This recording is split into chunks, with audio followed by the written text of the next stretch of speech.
Hello there. I actually, I had put back, ever since I switched to this new stream computer, I didn't have auto kind of transition from the end of the intro into this, and it worked. I was fiddling around with a little Amazon box character I have off camera here. Got knocked off its little stand, so I was messing with that. So, it's cloudy here in Houston. It's clear at Starfront.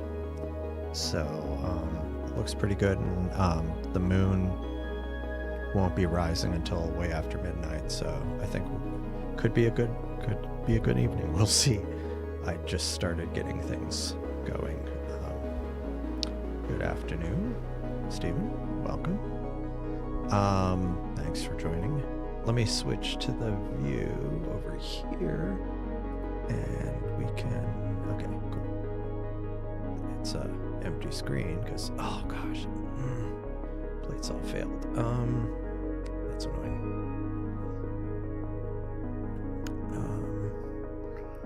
It's my recurring bane of my existence that it ends up, for some reason, misaligned.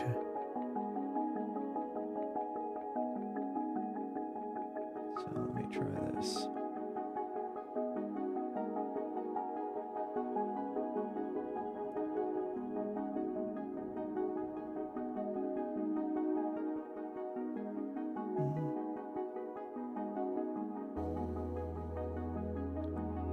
Just trying to get it. And then we can start imaging some things. Okay, I think I got it where just stop moving. Okay, cool. Yeah, so let me see if this will work. It's gonna do its dark library calibration. Good evening, Seiko. How's it go? Thanks for joining. Yo, buckaroos. Hello, Cosmic Ray. Thanks for joining.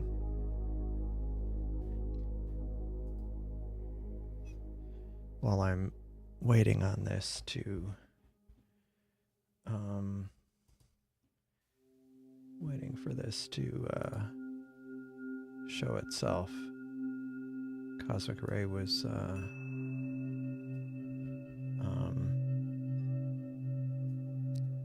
let's see, there we go.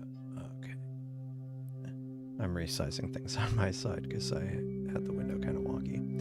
Anyway, yeah, Cosmic Ray has been sharing in Discord. Hello, good evening, RW. Thanks for joining. Oh, hey.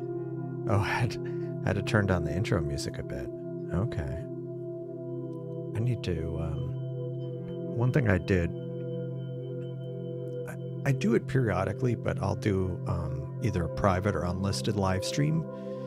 Just run through things and then listen to it afterwards, just to make sure that I'm that my things aren't out of that the volume isn't out or whatever. So yeah, thanks. Hello, Astro Chris. Good evening. How are you doing?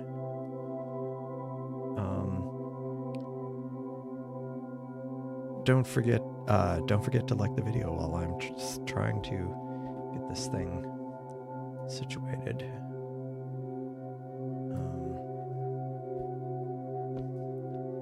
It does help these live streams a lot.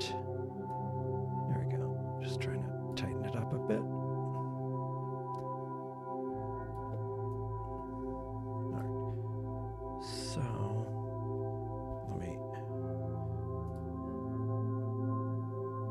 so I am dropping frames like crazy, so let us go.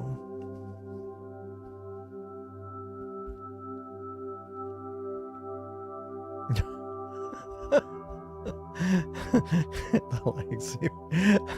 Now. Gosh, why can't I? Let's see, let me let me try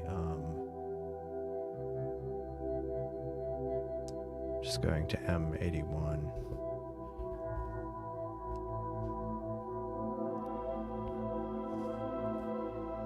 It's what's really frustrating about it is, like, it always ends up out of, not always, but it often ends up out of alignment, and that just ends up wasting time.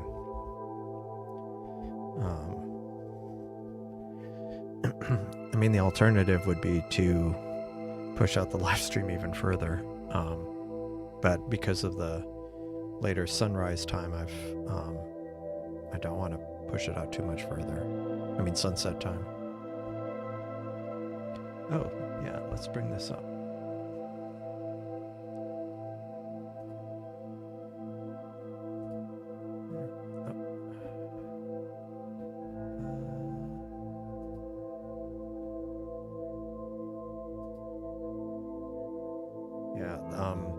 Cosmic Ray, I think, is having the issue I had a few weeks ago.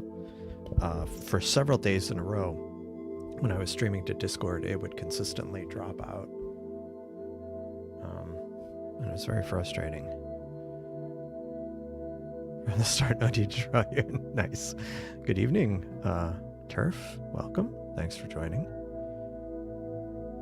Wolf Raid, 6341.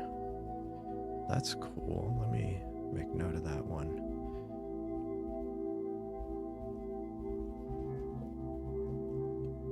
Uh, 4361. That's cool. Yeah. Hold on a second.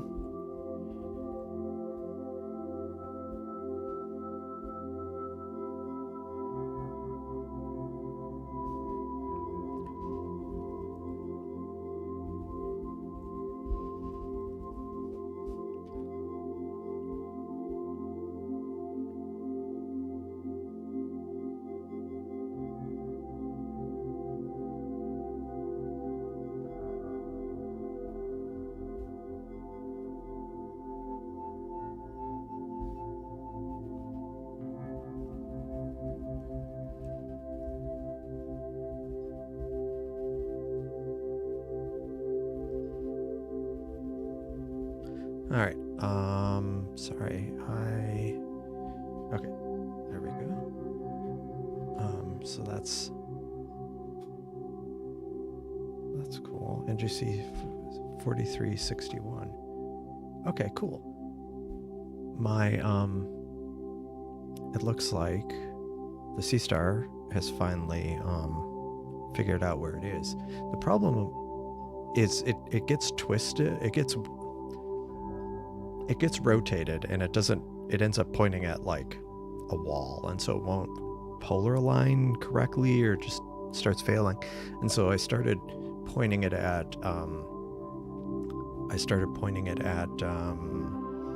M81, since that's near the North Celestial Pole, with the idea that, I mean, near enough, with the idea that it would no matter where it was pointing, maybe it would figure out and realign itself, and looks like it has. And the conditions look pretty good, honestly, because it's already, I mean, this is only a few frames, and it's showing some nice detail. It does remind me, I need to change the dithering setting on here, because that's something I've been trying recently, where to try to reduce some of the noise that seems more prominent when you're running an equatorial mode. So I'm increasing the amount of the dither and the frequency. The default is like 50 pixels every 5 frames, so I had it up to 50 pixels every 25 frames, and I brought it down to 11 frames, 150 pixels. Anyway, more of a problem apparently if you run an equatorial mode. Wow.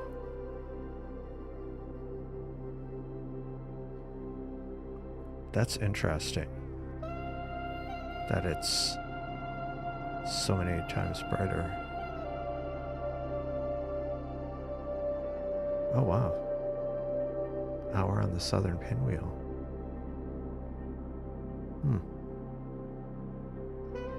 Lawn sprinkler nebula.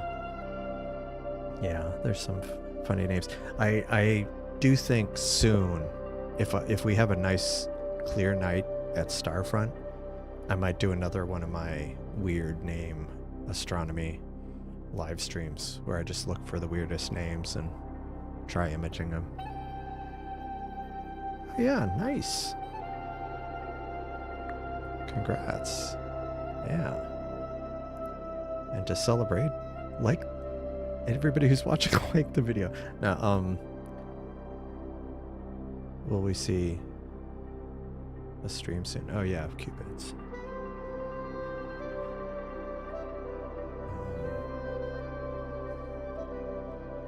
Let's see.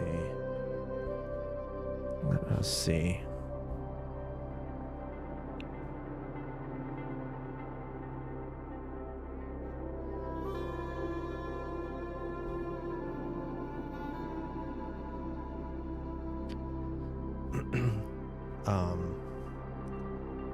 Yeah, so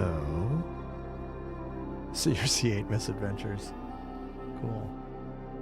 All right, so I wasn't planning on imaging M81, but this is turning out nicely. And you've got M82. Oh, I'm going to try something here, just to be extra fancy. It was something I had seen, or it's a plugin I had. Plugin I wanted to try. Oh yeah, here we go. Let's see if this works.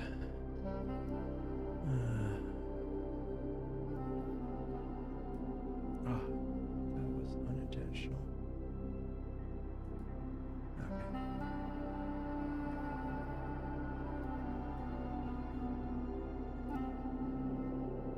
That's cool. So what I was going to try here, let's see if I can move this without it. Okay, cool. It tracks the window, that's great. So what I was going to try here is a new thing. So let's see if this works. Yeah, see, this is pretty cool. Yeah, okay, cool, this worked.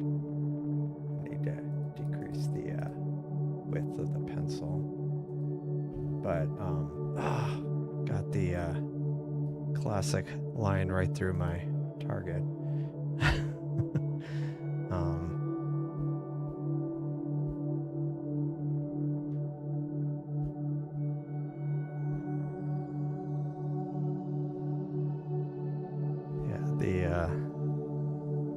Yeah, it's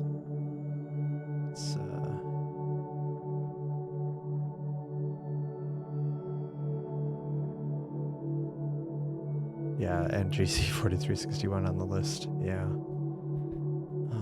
Let me see. Let me go.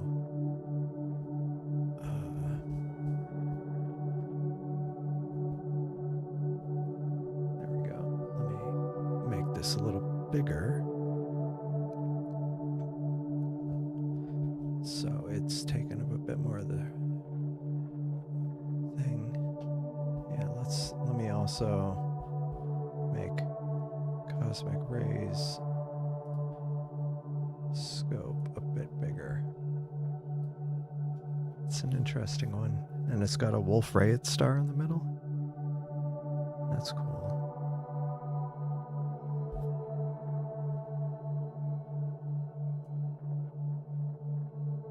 So this is...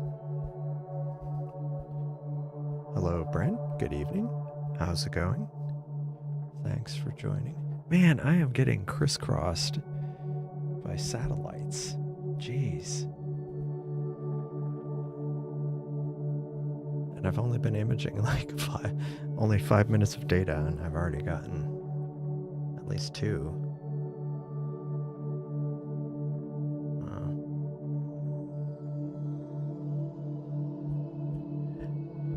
Yeah.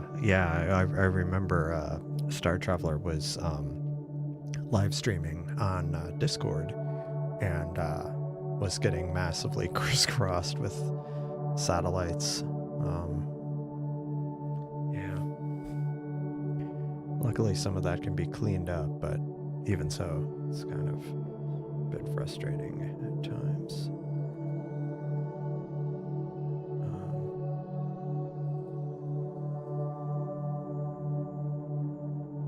Let's see, did I add? Yeah, there we go. And I need to turn off. Nice. So qubits is M51, I guess? Yeah, sorry. It helps if I read the screen.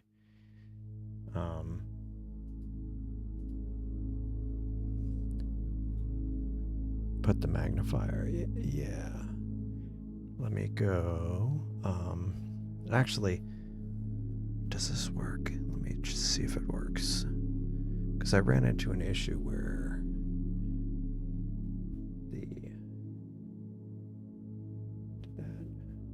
because the browser I'm using, it doesn't like the magnifier for whatever reason doesn't work, but I can zoom in like that.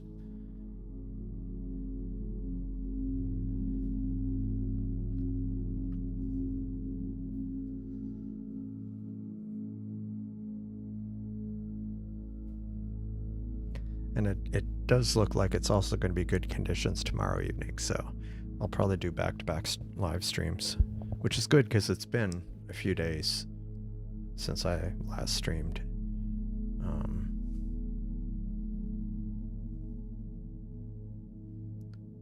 Yeah. Let's look up at M82. Unfortunately, because I centered it on M81. Oh, I only did it for 10 minutes. I forgot, so it's already done. But that's fine. There are other targets. Look at how it's off center. I think it's because of the dither, the stronger dither I have set up. Okay, so let's see. There were a few targets that I was going to look at.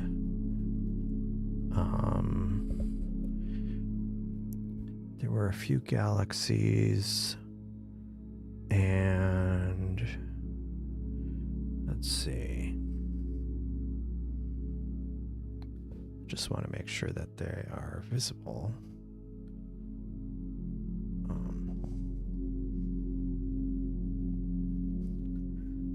Want to make sure they are visible.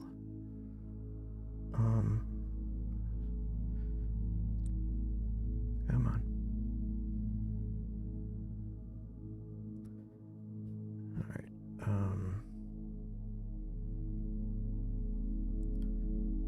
All right. Gotta change to the 0 horizon instead of my terrible horizon.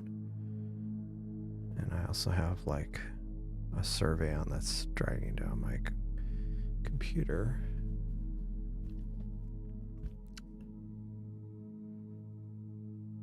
Yeah, it looks like there was some field rotation.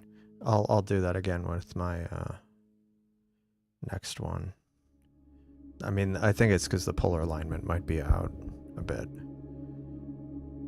Focal length, it's 2000 millimeter. 25-year-old f8, nice. Yeah. I mean, that was one of the issues I was having with my 8-inch. Oh, 35 years. That was one of the issues I was having with my 8-inch, not 6-inch Cassegrain, and it's at f12, and between that and Bortle 9, I was just having a lot of issues with guiding and stuff. It was great for planetary stuff, but oh wow, actually there's a lot of, oh wow, Sorry, I'm wowing because it's 10, but because, or almost 10 here local time, but because it's been so, it's been a couple, like, there've been a lot of cloudy nights and plus full moon nights or nearly full moon nights that I haven't really done I haven't done some quality imaging for a few weeks, I think. And I didn't realize that the summer Milky Way is already starting to rise. So that's good.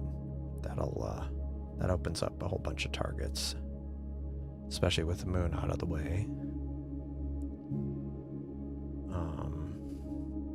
But before we get to that, let me look at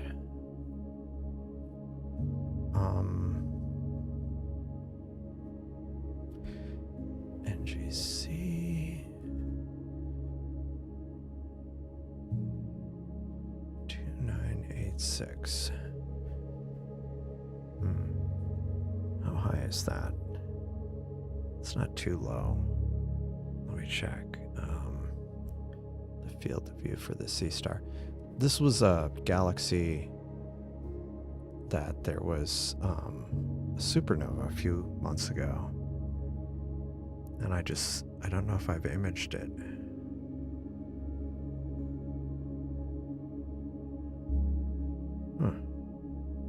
Maybe we'll image that for a little bit. Just a brief bit.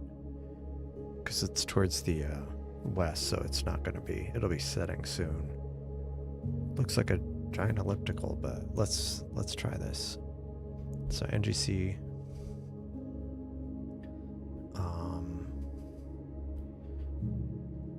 2986, and we'll go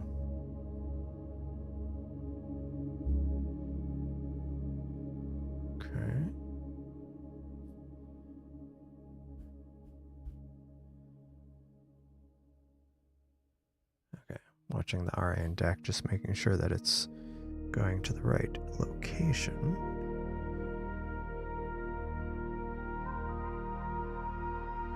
It's been sitting in the basement for most of its life. Oh wow. Well, then it should be, what do you call it, like new.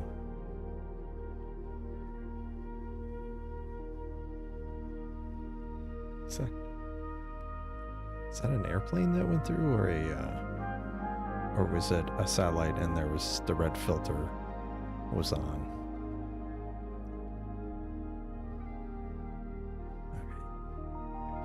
So yeah, this was in January. There was a supernova. I was looking at that latest supernovas website from it's at the Rochester astronomy.org, and they have a lot of information about recent supernovas, and it said there have been so far, now granted a lot of these supernovas are way too faint because they're in very distant galaxies, but there have been a total of, what was it I saw on this page? Oh yeah, there have been almost 8,000 supernovas reported, but 7,300 are unconfirmed. Still, that's it's actually 656 supernovas so far this year, and almost 8,000 total, including the unconfirmed ones. Last year there was almost 24,000. So if you want to image a supernova, just keep an eye on that link or that website. Check it periodically, and there's a good chance there'll be another supernova. It's a bit fainter than I expected.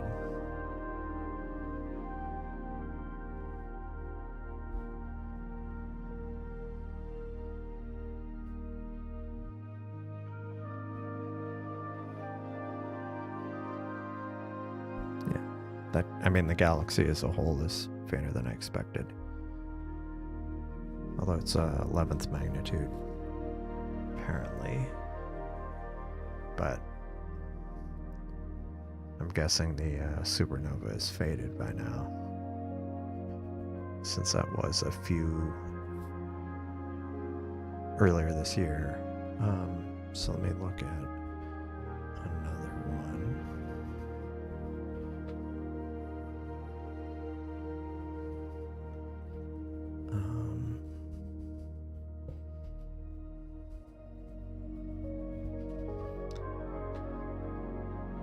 No, that's small.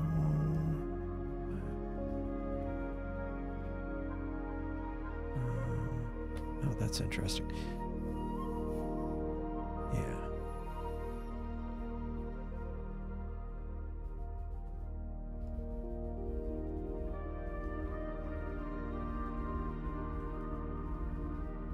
Five, 3, 6, 7.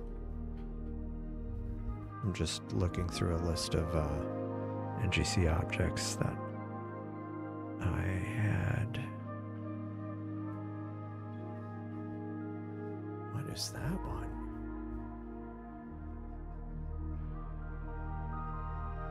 Oh.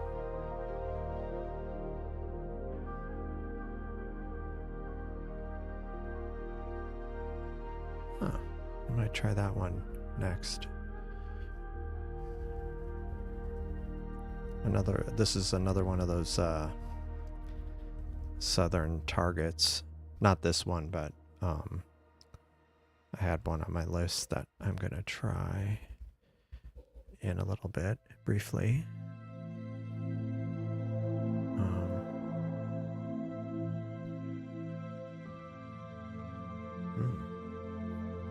That was a nice one.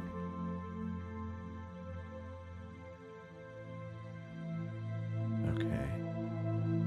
Might do that one before too long.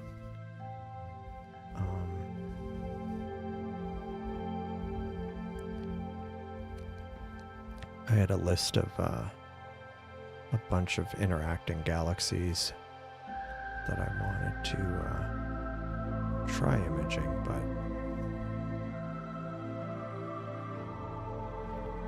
maybe I'll do a few tonight and then tomorrow night, and then move on to Milky Way.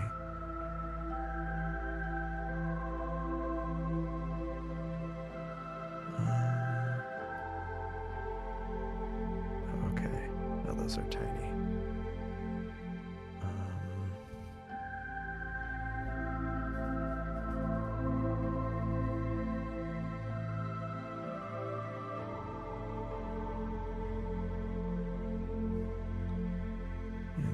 Interesting, but that probably will require more time.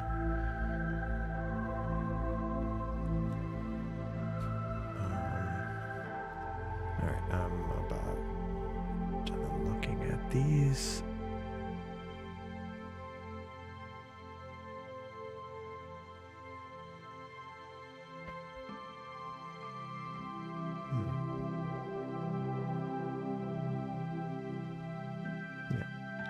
Alright, I'm done with that. Looking at those.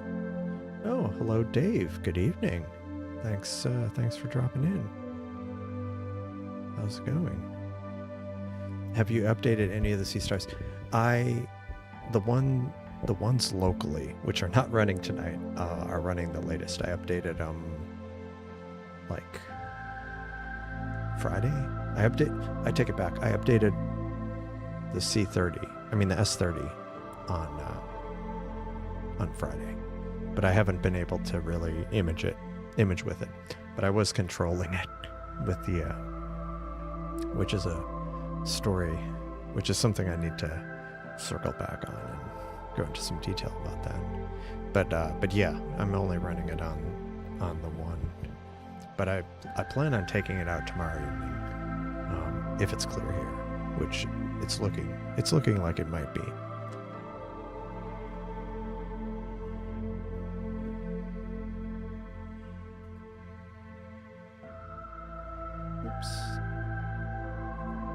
I just noticed Dustin was streaming the sun. It's kind of disappointing. There was that really massive sunspot a few a few, like a week or two ago, but I guess it's already rotated off the sun. Yeah, not many sunspots, unfortunately. Still waiting on my Spectre heliograph. Hopefully that'll be soonish.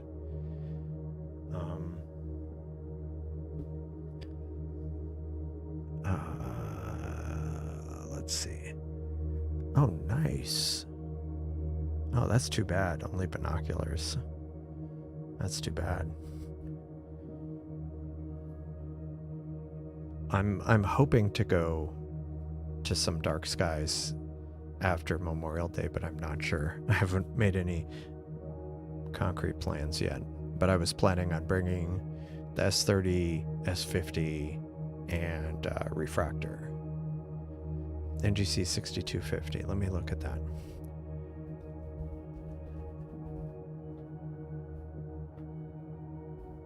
Come on. 6250. Yeah, that's just below the horizon.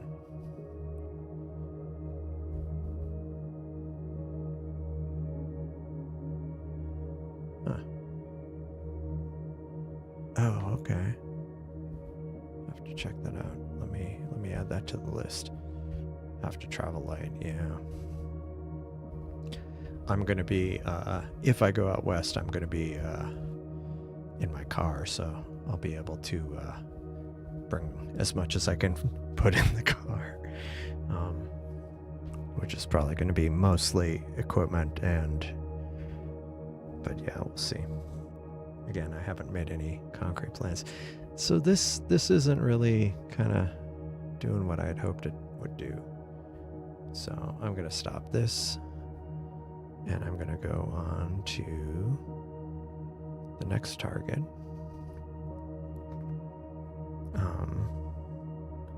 Give me a moment here. I'm debating, do I go to that? Yeah, I'm going to do this. It's kind of a far south one, and again, Seiko or Stephen Fox will have much better images of this than me. But it's still kind of interesting because it's one of the targets that's far enough south that people in the U.S.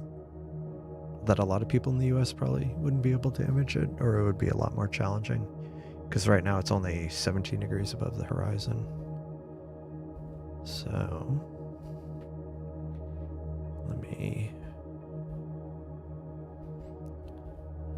I'm not sure how long I don't have the filter on it, and I'm not sure if I should or not. Oh, it's a reflection nebula, so I will not have the filter on it then. This is, I think, one that actually either I ran across it or it was something Stephen Fox. Probably more likely the latter, that it was something Stephen Fox was imaging. Wow, we've got a full house here on Discord.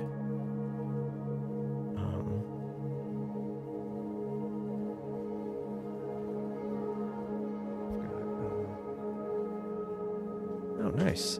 M104. I guess? Or is that a doppelganger?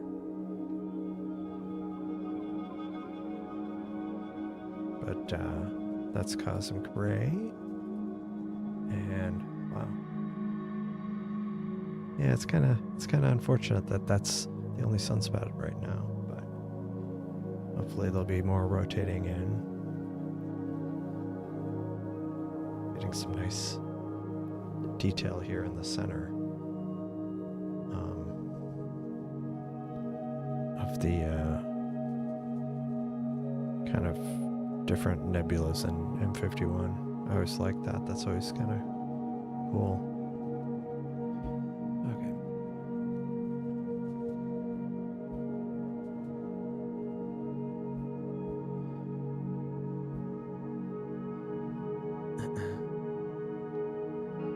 So this will be an interesting one because I don't know.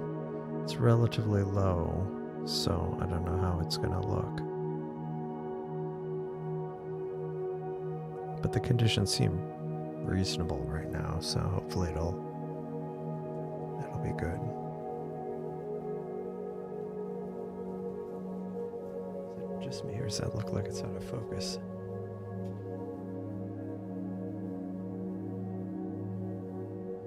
I think I'm going to stop that and kick off an autofocus. So that looks a little off.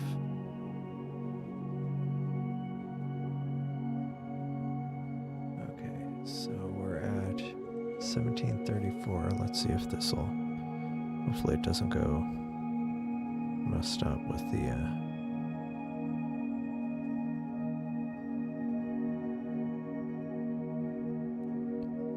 guessing it's going to be a little lower. Maybe it'll be higher.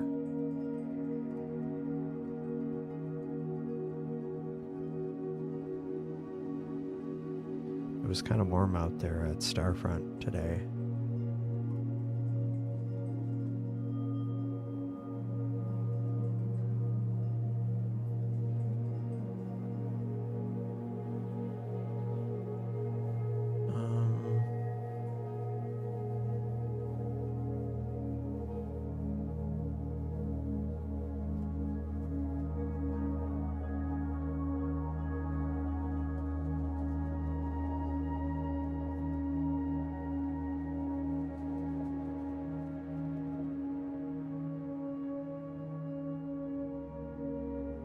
The autofocus failed. I was afraid of that.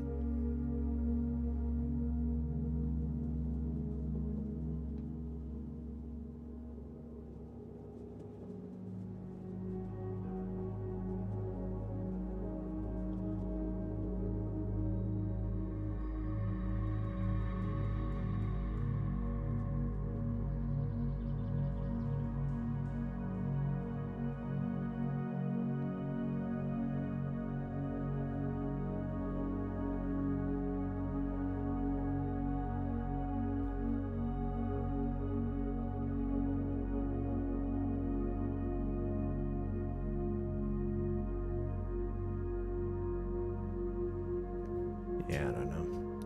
Oh well.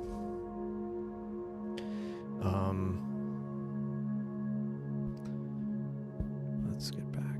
Check the chat. Yeah. Yeah, I mean Oh, okay. So, let's see. Okay, so NGC 6594. Unclear classification. I like that. It's unclear.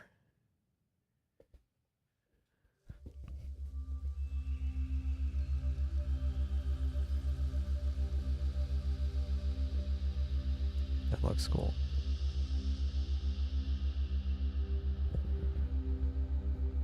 Not bad for a few minutes with the Seestar. Looks nice.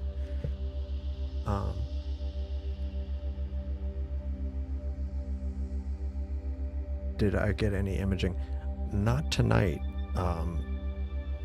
but I was able to image it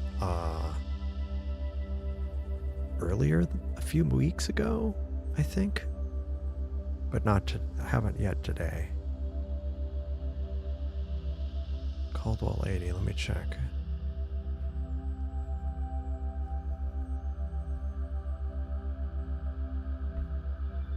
Oops. C80. Oh yeah, Omega Centauri. No, it's not too low. It's actually about as high as it gets right now.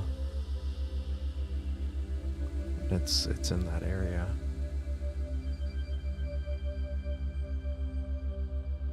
I feel like my focus is off, but I'm just gonna let it go for a little bit.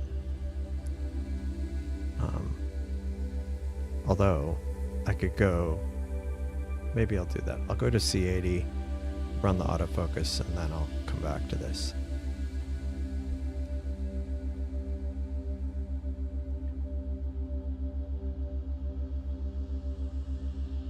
And there's certainly plenty of stars in C80.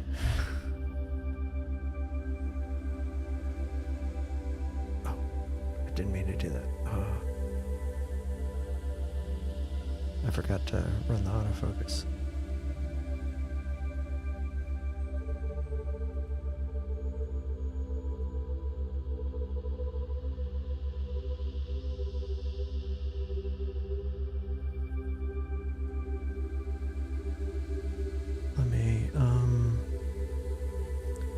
What's it doing? What is it doing?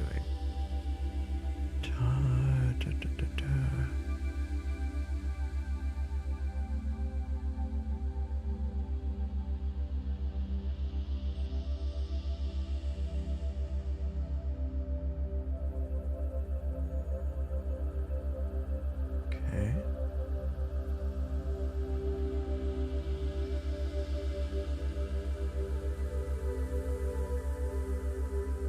Yeah, the focus is definitely off.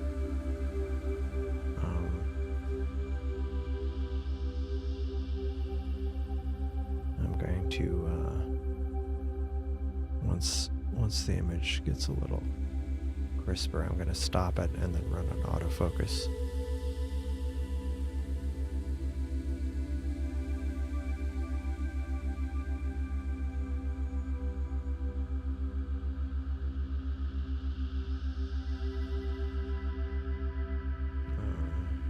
Let me stop this. Maybe the conditions are just not as ideal as I thought.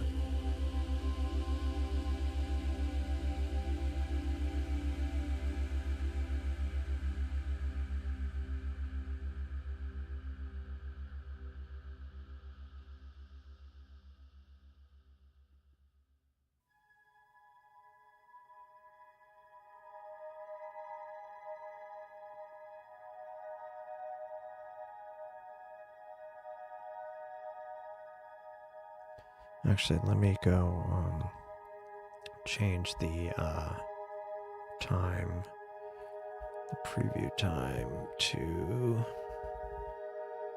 a little bit more. Okay.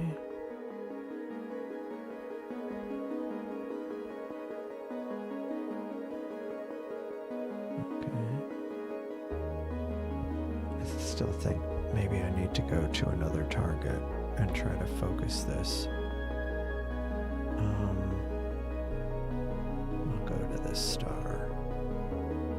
When in doubt, go to a really bright star. Or could I do this one? Yeah, no. Oh. What is that?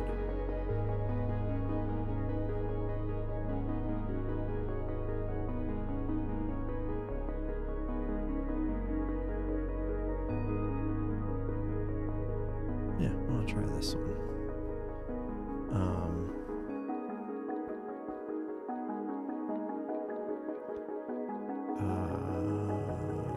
Okay, sorry. Getting this, just going to nearby star. And I'm gonna kick off an autofocus. And hopefully, I picked a pretty bright nearby star. Second magnitude.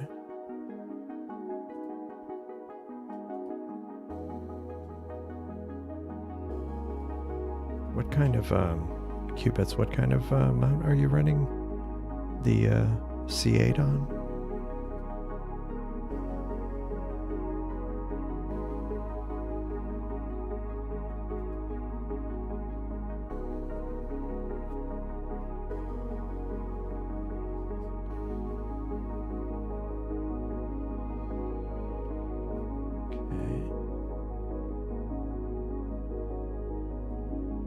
Okay, it's still doing a go-to. Failed the plate solve?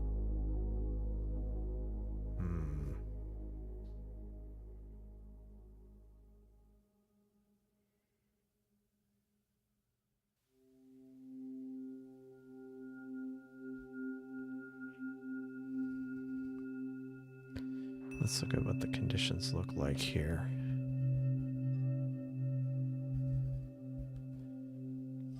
That was earlier. looks pretty good. It's failing on plate solving for some reason.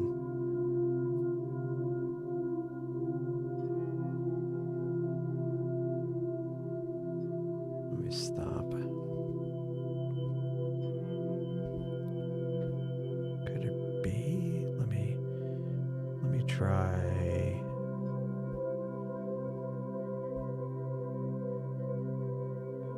Let me try Spica.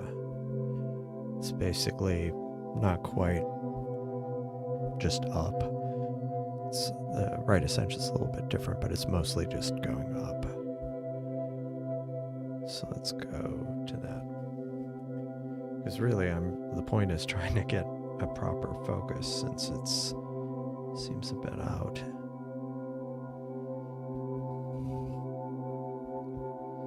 I should have worked on the focus. My gain was 80, just the default.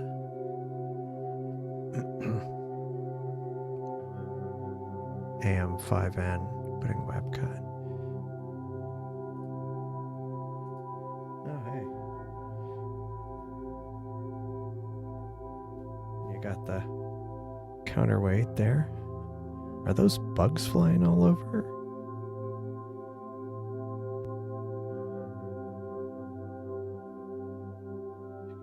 Those bugs are rather active.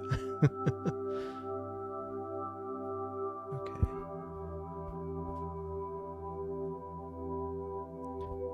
Yeah, I saw one do a U-turn, so that led me to think it's a bug.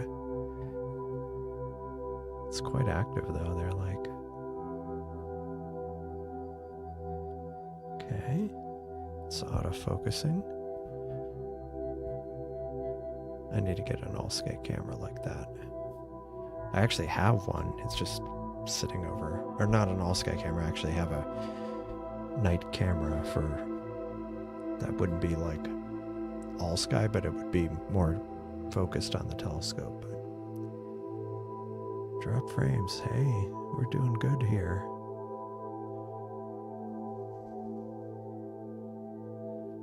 Why did it drop the frame?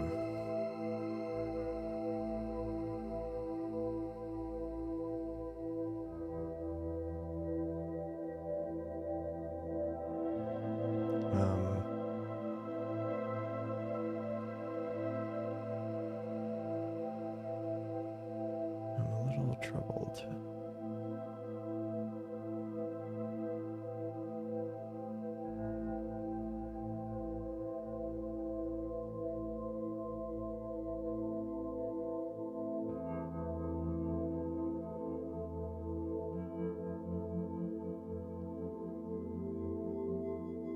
Okay.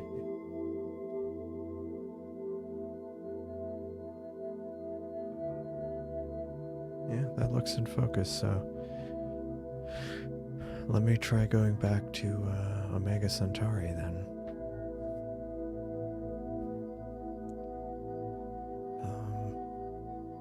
It's weird. Alright, so I will do that for... I'll do it 15 minutes, and then I'm going to go back to that nebula, which should be a little higher.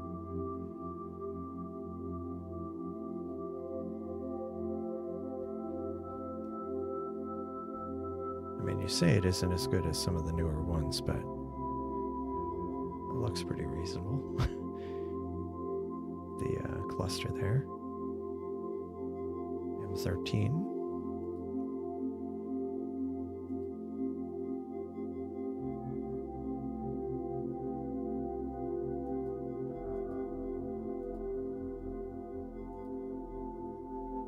Yeah, I mean, that looks reasonable to me.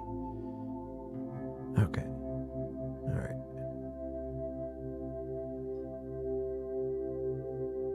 Like I say, maybe the conditions aren't as ideal as I thought they were.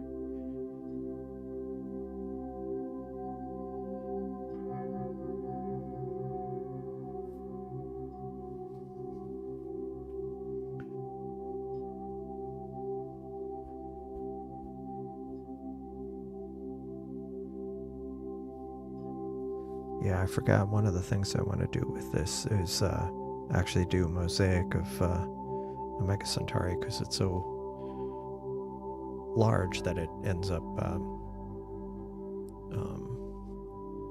kind of overflowing the field of view.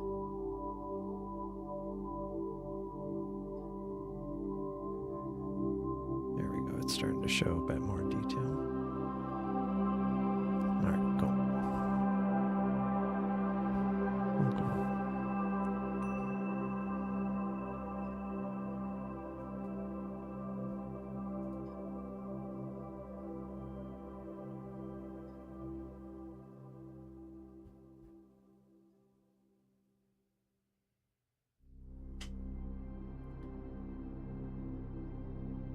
M57.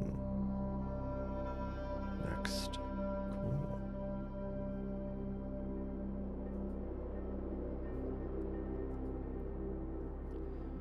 And I need to always promote. Yeah, don't forget to like the videos, because it does help these live streams. Join the Discord if you haven't already. All these videos or the sessions in the lower right corner are from people who are sharing images, sharing live feeds on the Discord server.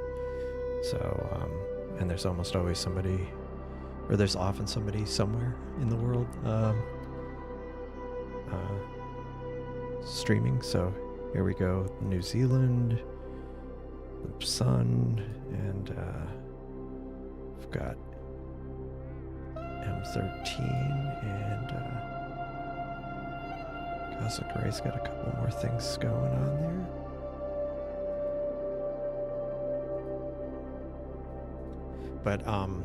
But yeah, if you take a look at that, but also like, subscribe, join the Discord server. You can, if you want to do more direct support, there's a YouTube channel membership or Patreon, or if you have any astronomy telescopes you want to purchase, I have affiliate links in the video description typically. So and if you use those, it's at no cost to you, and I might get a small commission. One of these days I'll have a better promotion on that. But in the meantime, just like and subscribe. That does help these streams a lot. Okay, that's looking better. The color's a little off, but I think it's because I think some of it's air glow, and some of it's a town that's to the south, a few thousand people. And this is, I'm imaging very low on the sky, on the horizon, so it's probably a little bit of both.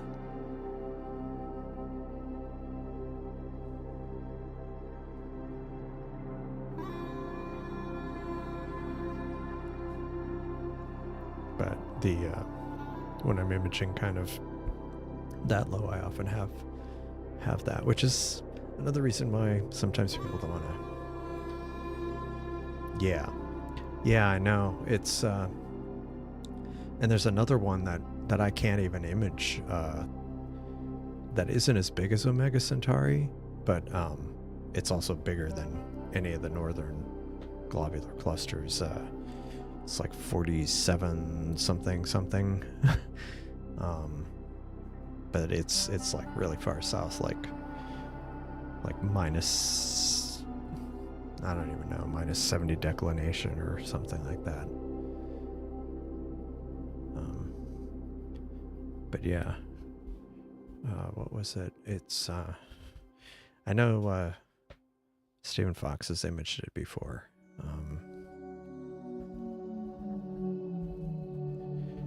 Which is one of the things, when I realized there was a possibility that I might be able to image Omega Centauri, I was quite excited because I had figured out like a couple years ago.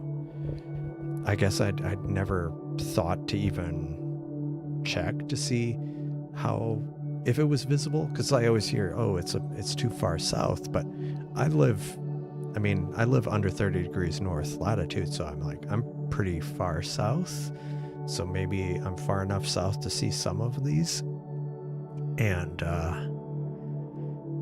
I figured that theoretically I could see it from home, but there's too much, setting aside light pollution, there's like too many buildings in the way. But it was close. Like I can see pretty far south, close to the horizon due south from my house. But when I saw that I could do it at Starfront, I was like, or might be able to do it at Starfront, it was one of the first things I tried, or it was like the first or second night I tried it.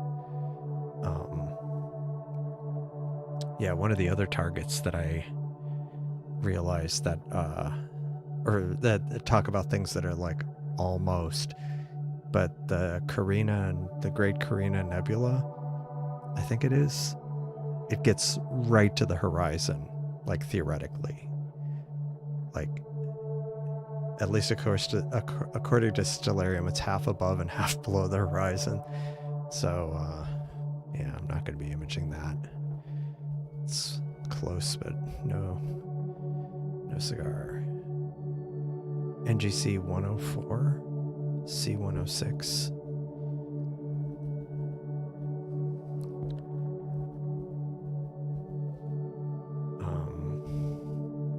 Oh yeah, that's the one. Yeah, it's minus 72. It's and it's near the southern Magellanic Cloud. But you can see this one also. This is the field of view of the Seestar. It also fills the field of view. But that one's like you'd have to be in, like if you were in Central America, you could probably barely see it.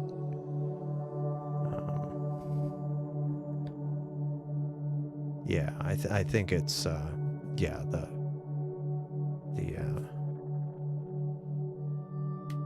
its proximity to the horizon in live streams. Let me bring that up.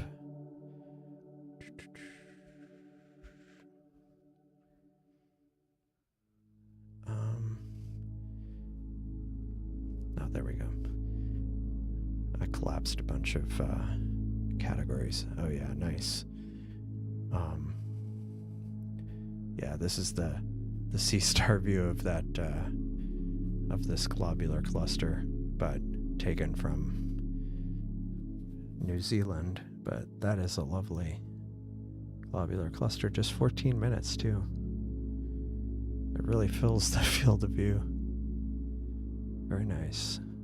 But yeah, that one, I'm glad at least I can see Omega Centauri. But yeah, that other one would be nice too, but it's way too far south.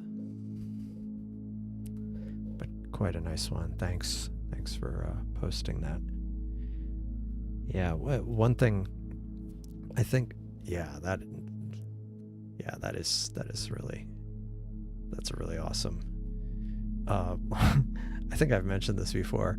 I had taken a photo like half an hour of Omega Centauri, and I was trying to run it through the spectro. It wasn't the spectrophotometric color calibration. It was one of those kind of ones. And you have to plate, I think it was that one, and you have to plate solve, and it was complaining that it couldn't plate solve because it couldn't find enough stars. And I'm like, I've mentioned this, I think, before, but I'm like, you can't find enough stars on there. But I guess, smaller or discrete stars, it couldn't find enough to plate solve. Yeah, see your own, and give M13. Yeah, there's M13. I mean, M13's a great globular cluster. But yeah, and typically that's all I can image from, like M3 and M13 are like some of the better ones that I can image from home. It's just, it's really flat out at Starfront because it's in the Texas plains and not many trees around or anything, so you can see pretty close to the horizon. So otherwise there would be no chance of seeing it. And even then it's Omega, but it's an orange, a yellowish Omega. You can only play solve on 60% of the time. Did you have a guide scope? You have a guide scope on that, right? But you only use that for guiding. Actually, the plate solving 60% of the time, that was better than what I had on mine, on my Cassegrain. But I mean, it was slower, less aperture, and yeah, that's a big chunk of it, slower and less aperture. Yeah, gotcha. Losing the set, shutting down. Well, let's see real quick before it goes. Before this, as the sun sets in New Zealand. Okay, not quite sets, but as it gets lower and windy. But yeah, thanks for sharing that. It's good to see that, or it's good to see the sun, since it's been kind of a challenge for a lot of us. It's just a shame it's no major sunspots. I mean, that's a good one. It's just recently there was such a massive one, which Stephen also shared. I was able to image it a little bit. It was like massive. So many stars.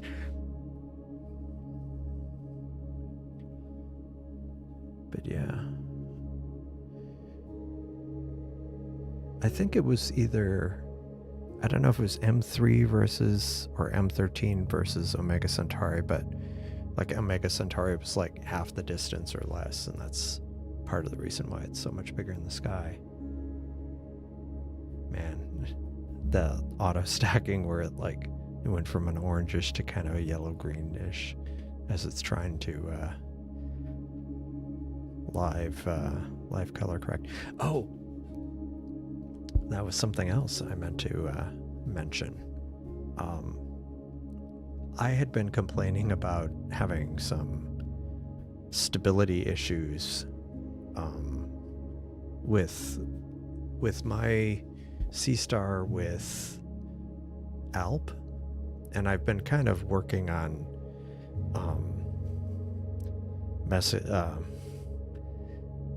I had started the process of kind of restructuring some of the code so it wouldn't be so it'd be easier for me to kind of maybe identify what the issues are and fix them. Well, on Friday evening, since it was cloudy, I kind of went on a tear, and I ended up writing a new I created from scratch a new library for in Python for talking to sea stars, and I implemented about most of the events that the Seestar generates. It could be like it's auto-focusing, it's moving, it's taking images. These are some of the things that come back to the app that it updates, where you can see how much it's stacked or whatever. Anyway, and plus about 20 or 30 commands. So not all of the commands for controlling the Seestar, but quite a few of them. But I just did it as a library with like a simple driver behind it. So at some point I'm going to perhaps lift that into Alp. But in the meantime, I made a lot of progress on it. I basically rewrote the communications from scratch because I wanted to do it a slightly different way that is potentially less prone to having some of the issues. If the sun is in a globular cluster.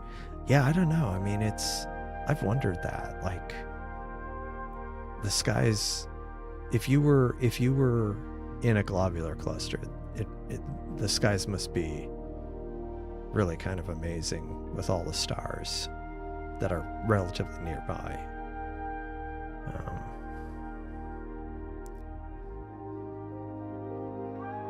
Nice. That's cool. Yeah, there's some good southern ones. I didn't put much time on Omega Centauri, which is why it's already ended. So I'm gonna go back to. I'm gonna try that NGC 5367, and we'll see. We'll see. I mean, it'll depend if it looks like it's going somewhere. If not, I'll stop it. Good thing is I think the focus is good, so at least I don't have to deal with that. But yeah, I'm pretty happy with the progress I made. Basically, I wrote like 1,000 lines of code in the evening, Friday evening, but then I set it aside because one other thing I started working on this weekend, and I might show it, maybe I'll show it on stream tomorrow, but Serial 1.4 beta has come out, or came out a few weeks ago, and one of the features that the 1.3 dev version and now 1.4 beta has, it has a lot of neat new features, but one thing I've found very intriguing is that it allows you to write scripts in Python. Before, you could write like simple scripts that were like a list of steps, basically, that corresponded to things in the UI, but there was no logic to it, no like the ability to say if this then that, no ability to loop over things. But now that they added Python as a scripting language, you can do almost anything. And people are already doing things like, there's some official scripts and some ones that are third-party things that talk to cosmic clarity. We'll send the image to cosmic clarity and then bring it back into Serial without having to have any explicit code written in. Like, all the integrations before in Serial were kind of coded into the program, which is written in C++, I think. Whereas now someone could potentially integrate it with a third-party program in Python. Well, one thing I was working on Sunday, I was trying to get through my backlog of images and things that I haven't processed or looked at or done anything with. And so I went through a bunch of images, but I also started working on a script in Python for Serial. Actually, a couple of them.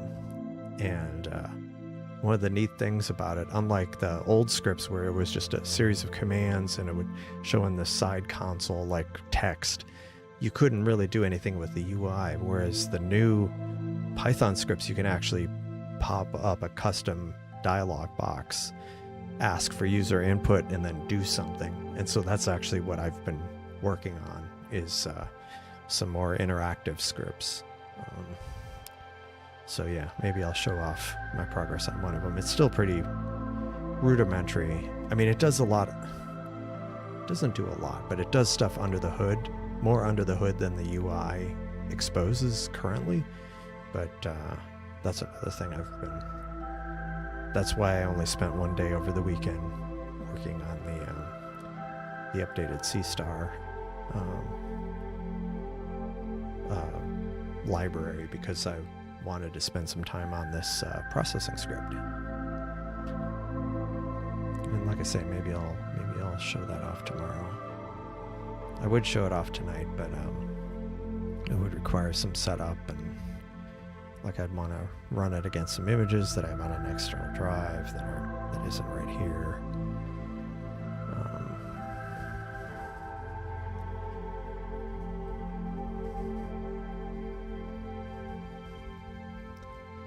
But yeah, I'm pretty excited about the potential things that could be added.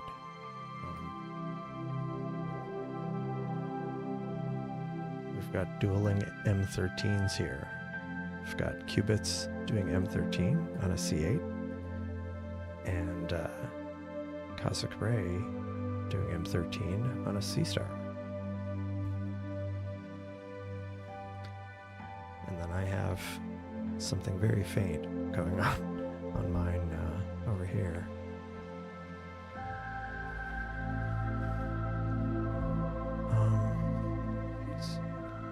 Let me just look at this. Oops, sorry about that.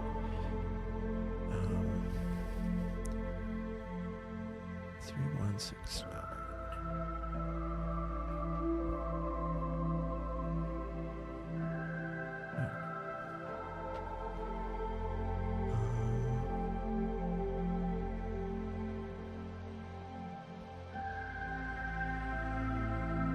Oh, hello, Mundus. Good evening. Thanks for joining.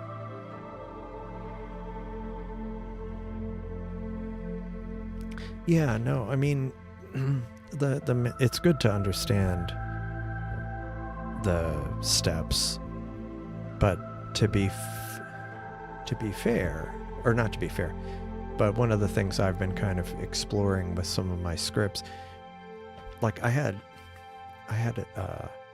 over a dozen old scripts that had different parameters that were different, like filtering them, like on the stacking process, filtering how many stars you want to match on, or the minimum number of stars you want to match on,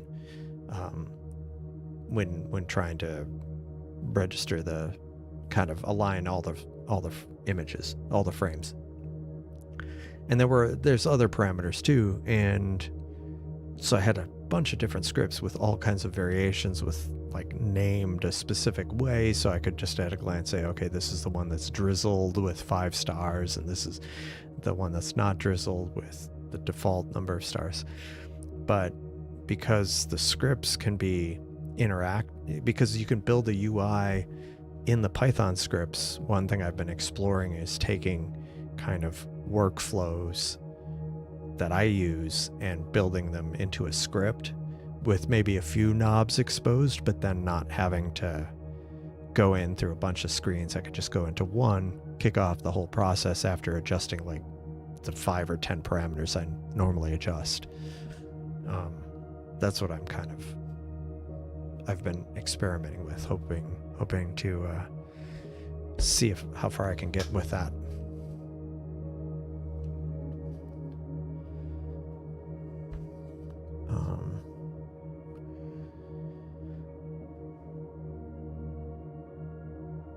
This just really isn't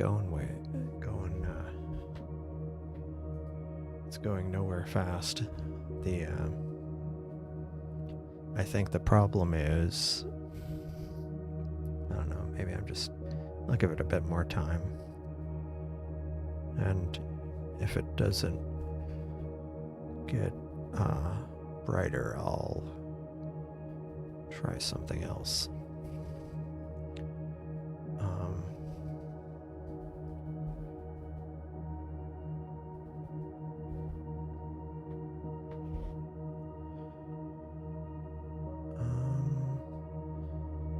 Let's see.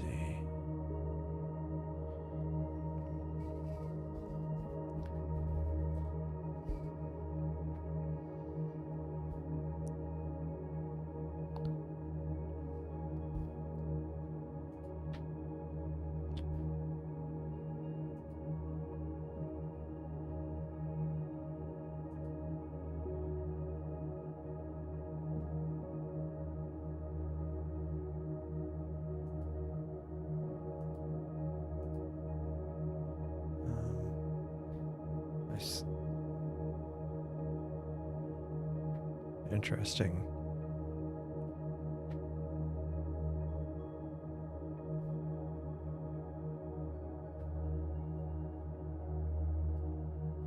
Now, I see Dustin put something in Discord about a bug with the new firmware having to do with leveling. That's interesting.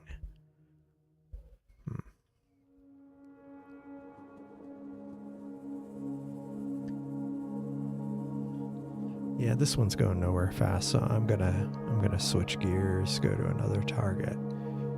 I'm gonna try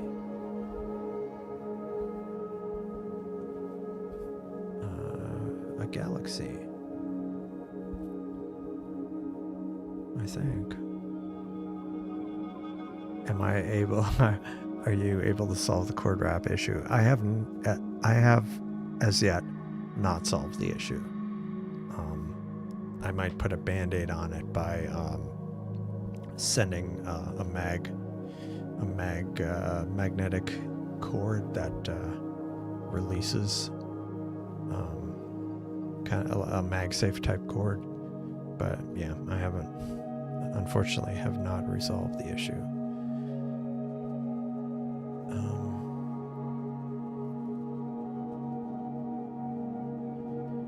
Let's see. Which one of these do I want to try? I think I'm going to try this one first.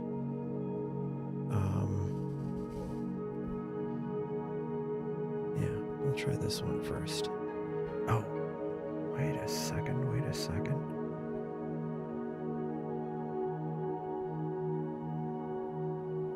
Yeah, let's do that.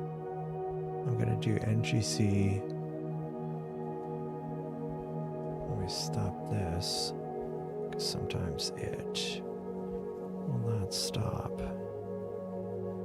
And I'm going to do NGC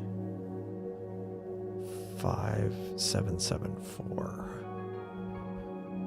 which is a galaxy, and there's a few other galaxies nearby.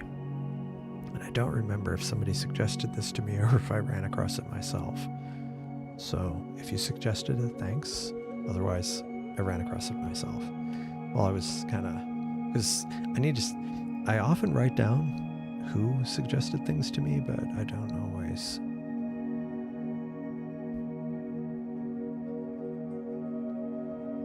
That's a good idea. I like that. Let me write that down. Yeah. Got carried away gaming. Hey, you know, you could sometimes if you haven't been able to do it recently, or you got a good game you're trying to get through. 5367. Oh, okay. A 20-hour target. Okay, well that's good that I bailed on it then.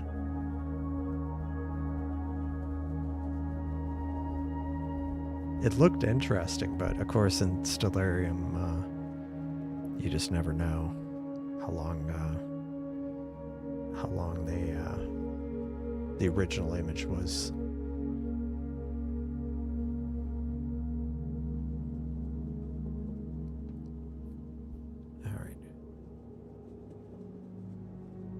That's off to a bad start. Star Trails?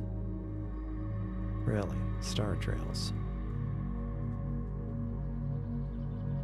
It says Star Trails, which is why it's not able to stack.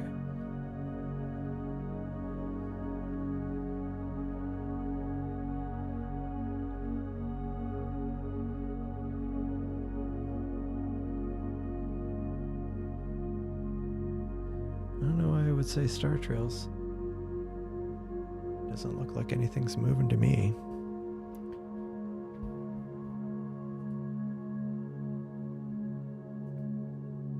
Got dueling globulars. Let's see if this will work. One of the things I hope to do with the kind of new library and updated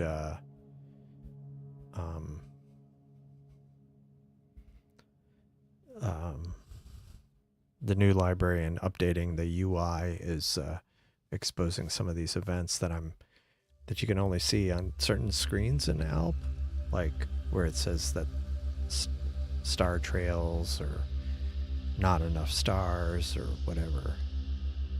Being able to surface that. Oh, my goodness. I look away for a moment and Astro Chris, thank you so much. Again, thank you. Yeah, well, and that's the other thing. I think by kind of redoing, and there's some things that I never did with ALP because it wasn't part of ALP that I messed around with, that I'll be able to do with the new library. Like if your network connection is slow, it ends up inadvertently overloading the connection, whereas the new library won't do that. It's implemented kind of the way I've done some stuff in the past. So hopefully it'll be more robust. But yeah, again, thanks. Thank you so much, Astro Chris. I do appreciate it. It does. It helps in many ways. I mean, just the like and subscribe, and but yeah, super chats, super thanks. It all does help. In direct ways, because it's not like, I mean, like there's things that like subscriptions I get to help, like the music for the stream. It's not that expensive, but like a little bit here, a little bit there. And I got it also partly so I put it in videos I do, but which I haven't done recently, but yeah, all that kind of adds up. And then, you know, the Starfront was partly for my benefit, but also for the benefit of being able to stream a bit more consistently. And I was actually looking at April, between here and Starfront, like 15 days I ended up either on Discord or on YouTube. I didn't do 15 days on YouTube, but it does help with that. Okay, so this is so the reason I had kind of noticed this, there's a few galaxies, and then there's these, I think these are interacting galaxies. They're not super bright, but they're already showing up, so that's good.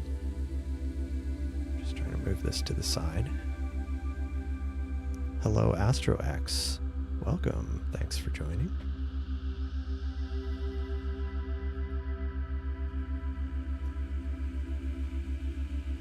I like how there's M13, you get this little galaxy in the field.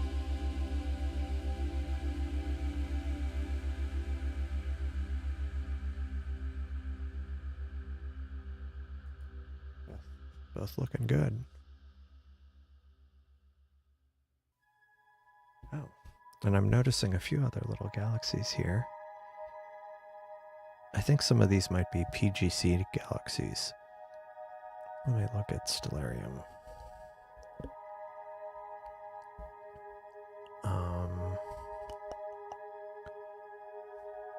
Yeah, I don't even know. No, they're IC galaxies, so they're not. They're IC galaxies, so they're not that faint, but they're reasonably faint. And I think there is a PGC galaxy in here somewhere. Maybe this one? But I think these two are IC galaxies, and these are NGC 5774 and 5775. So Astro X, what are you capturing? So I've got the two below are people who are streaming, not screaming, hopefully they're not screaming, streaming on Discord, M13 with a C8 and a Seestar. It just happened that way. It wasn't, they haven't been imaging the same thing all night.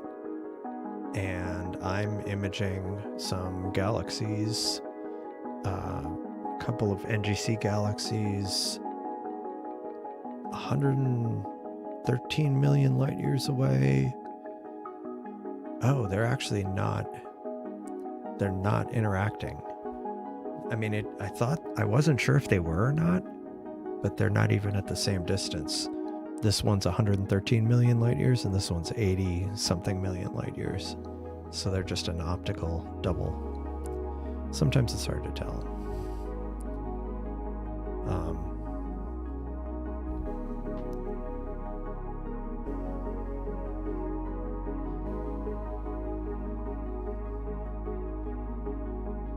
Hello, Richard. Good evening. Thanks for joining.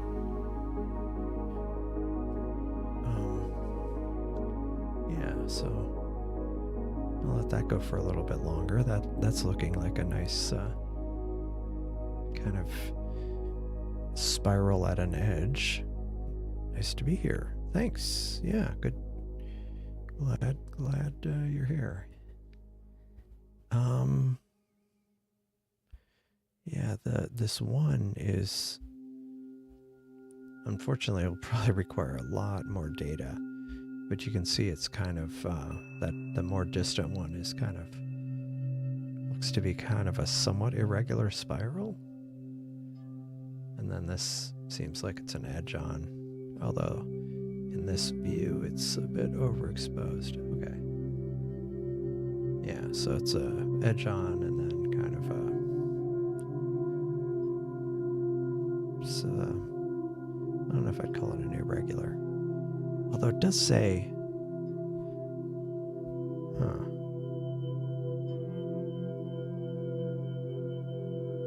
that's weird. It does say they're interacting. So maybe they are near each other.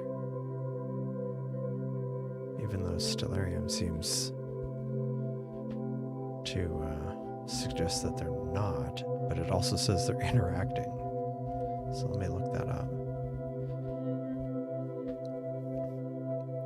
Yeah, it is. They are interacting.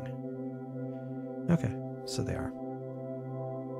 They're 70 million light years away, it says. Or 70 plus or minus. And it's a member of the NGC 5775 group. Cool.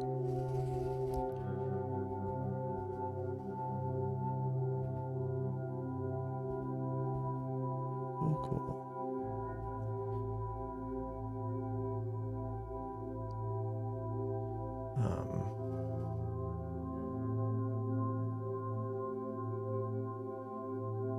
Wow. So this was, Seiko mentioned this, but I hadn't seen it in Discord. NGC 104, not with a Seestar, but and you can see a couple other clusters to the side. So it's like cluster of clusters. That's amazing. That's on the Discord server. That looks really...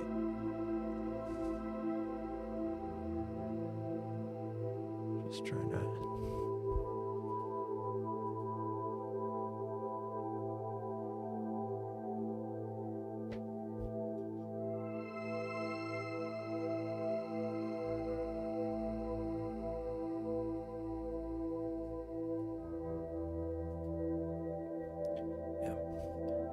sorry.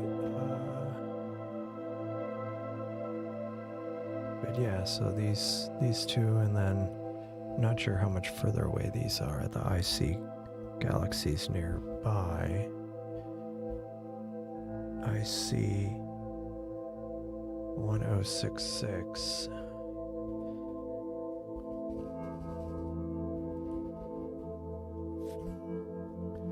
Intermediate spiral.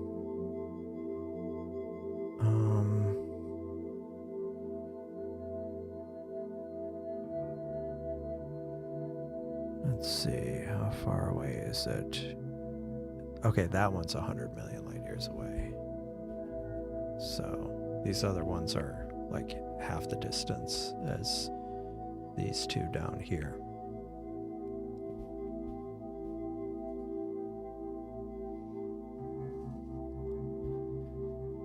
Let's see.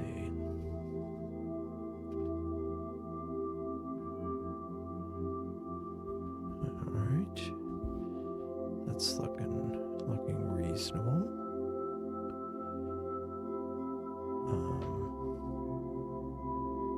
What else?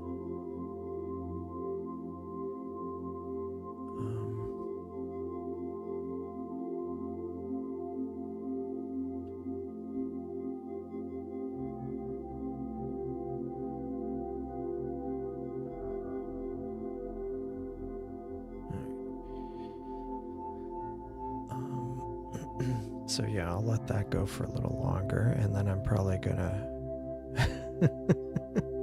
oh man, that's frustrating. I think we need to get one of those Wi-Fi amplifiers for you, like one that if a bird lands on the antenna, it'll cook it. Then you shouldn't have a problem with the Seestar. All right.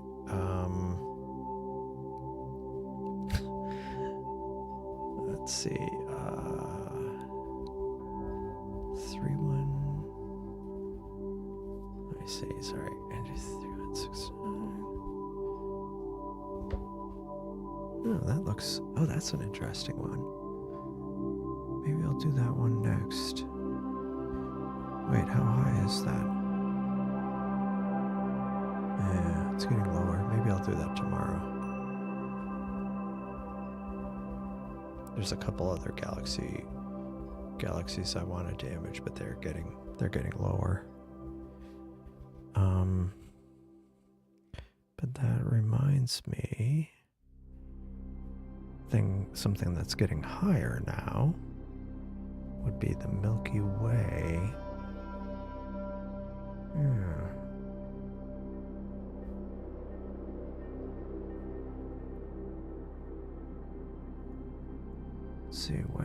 Let's see how low is that? Yeah, it's still a little low. So I'll let this go for longer, and then maybe we'll finish up imaging some things towards the Milky Way.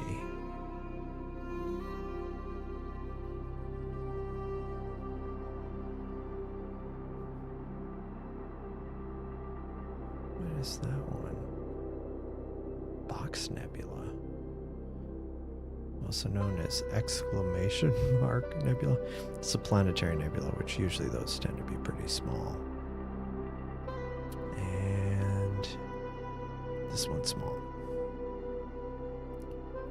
So not tonight, not that one.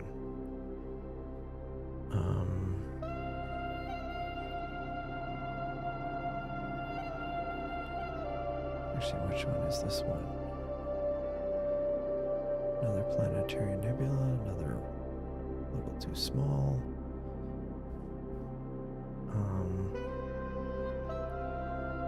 Let's see.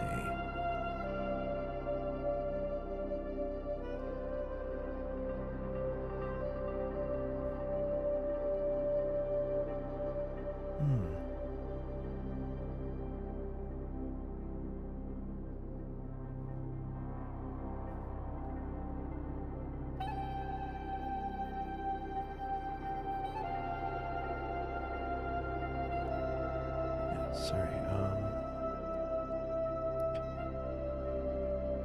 Oh, wow. Okay, well, good night, Cosmic Ray. Thanks for stopping by, and thanks for sharing your imaging, your scope.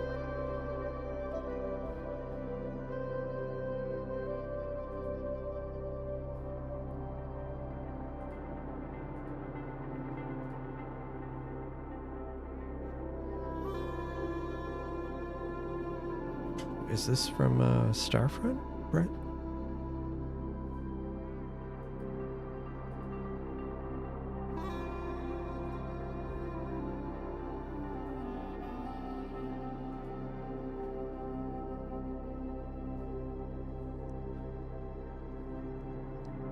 Alright, what next?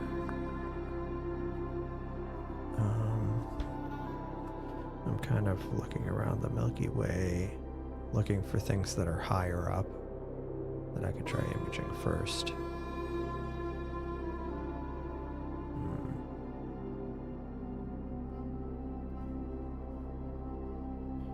How far is that? What's the altitude? Yeah, that one's kind of low, but that might be a neat one. That might be a good one to finish with tonight. Not immediately, but when it is time to finish, it'll be just that much higher.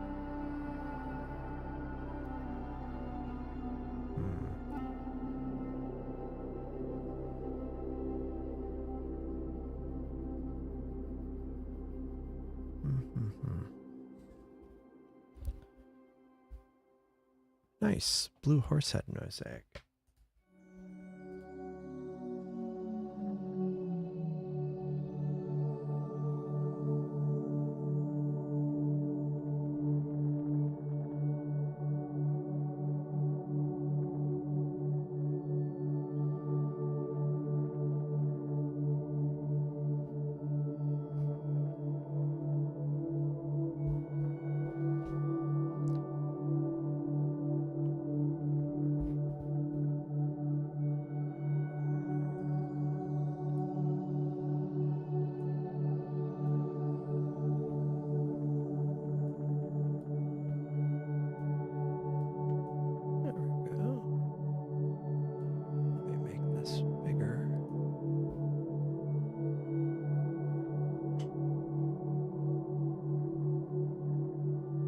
That's one target I wanna try, but the conditions either weren't suitable or I got impatient, and so I stopped.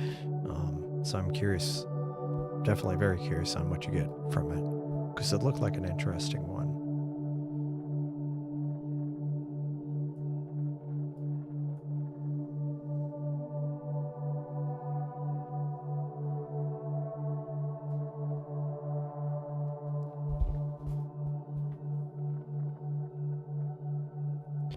Yeah, so that is looking good. So let me.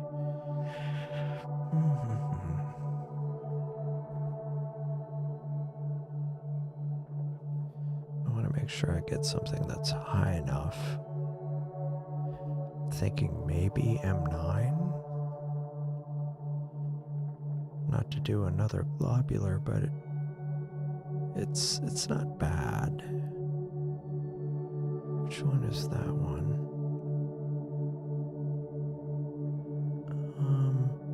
Oh, we're starting to get to the point where the Eagle Nebula is on the table. It's only 10 degrees above the horizon now, but on nights where I would stream until, like past midnight, yeah, that starts getting, the Eagle will be kind of an option now.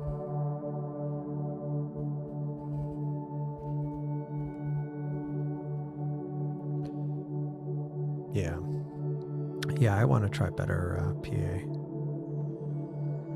Yeah, that's true. You can always manually stack it.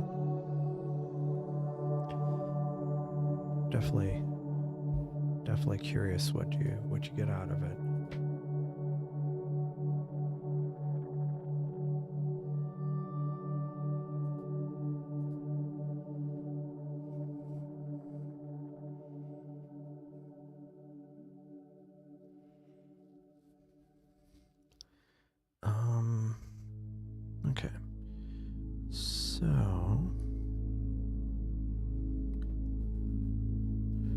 just do another pass.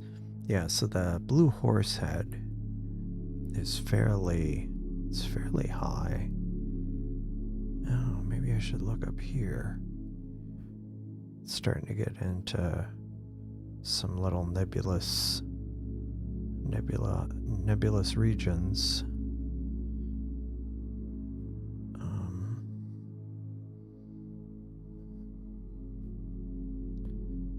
And then there's the Antares Nebula,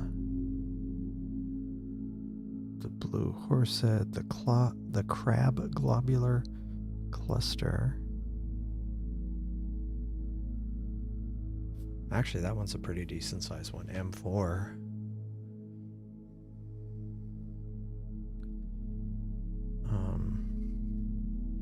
Not sure if I want to do that one though right now. Let me see.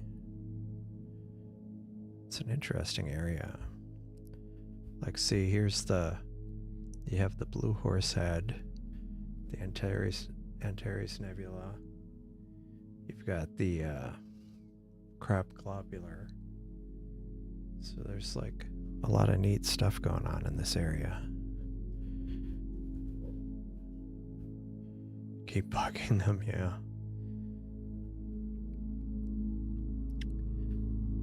I mean, they have updated mine to the one that has native EQ mode. They will do that. Oh yeah. Yeah, see, you have that option. I send a Raspberry Pi, so it's not as straightforward for me.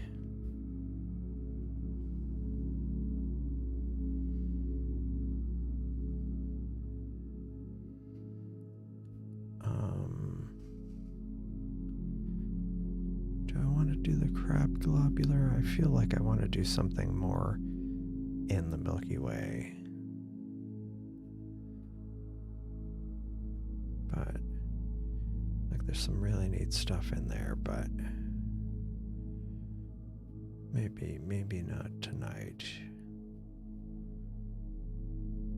You got then all the nebulas that are going to be options for, like, the Lagoon Nebula is 8 degrees above the horizon, so in another hour that'll be good. So like I say, not for tonight, but other nights where maybe I'm going past midnight, or a lot past midnight.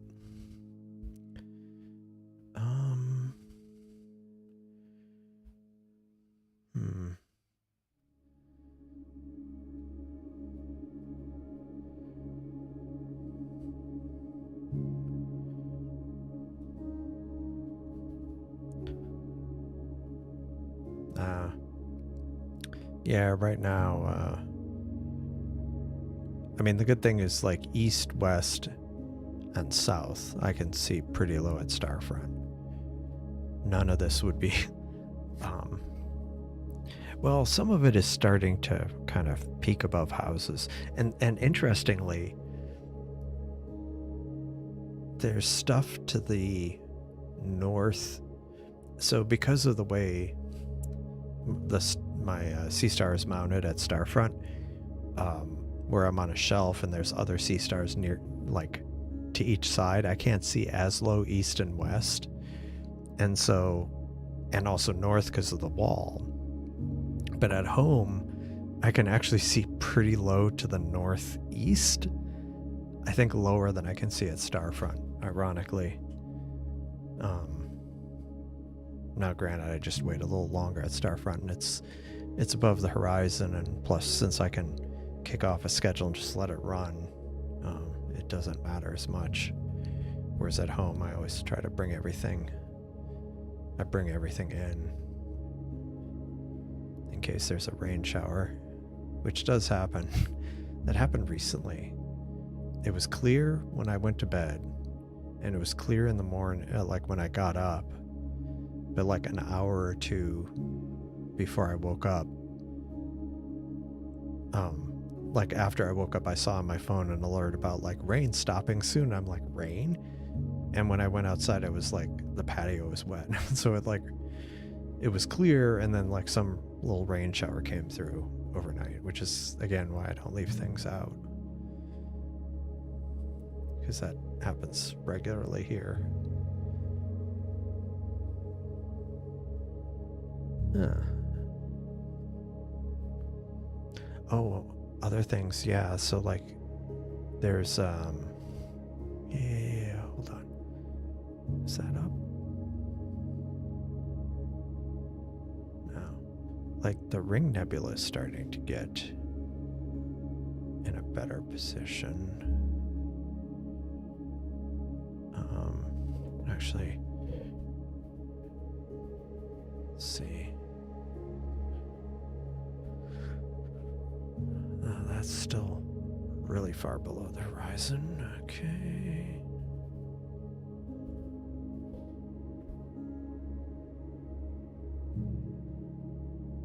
Okay, those are going to be a while before those are visible. But yeah, because I've been able to image the ring nebula from home. But where is that? Oh, and the Cocoon Nebula is, again, it's kind of low at Starfront, but okay, the Ring Nebula is pretty high. Could do the Ring Nebula. It's kind of small, but we could do that possibly.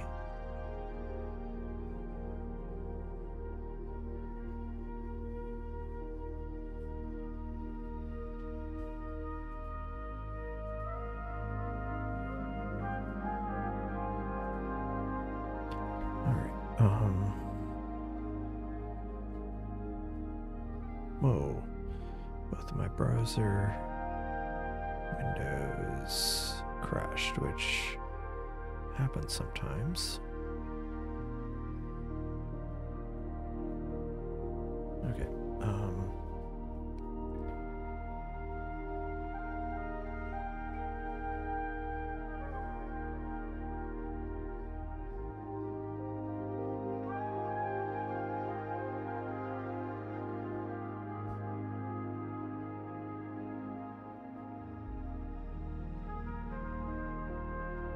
that's interesting.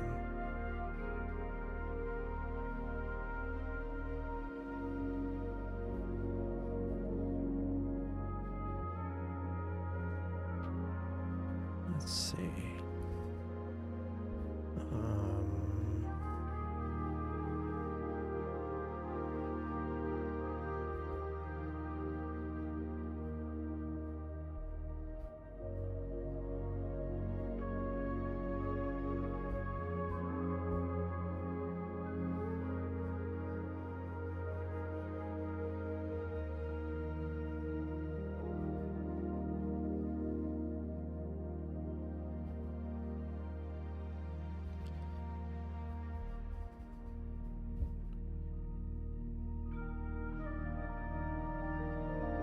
That's true.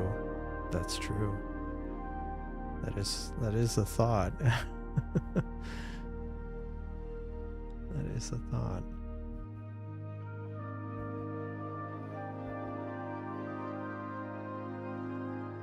That's some. Okay, yeah.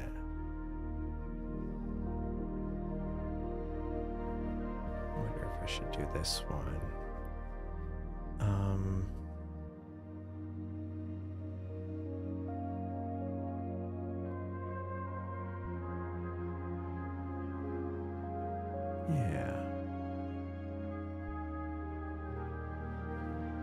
Yeah, I think I'll do that one. I don't know if it's up high enough, but we'll try.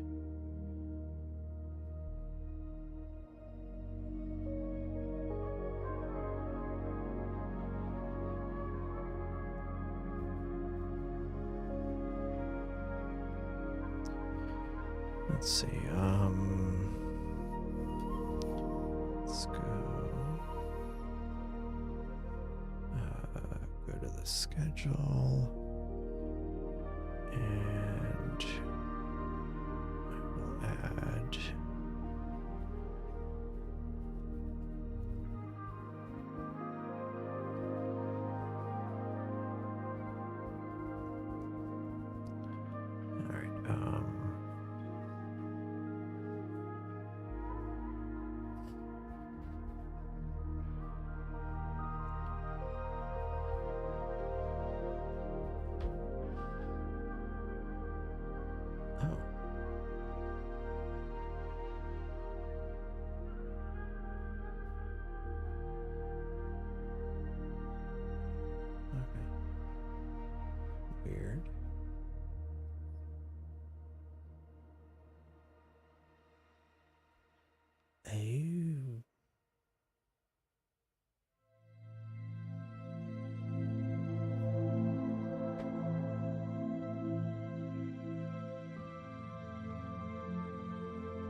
I might go ahead and go on to the next target. So that's looking pretty cool.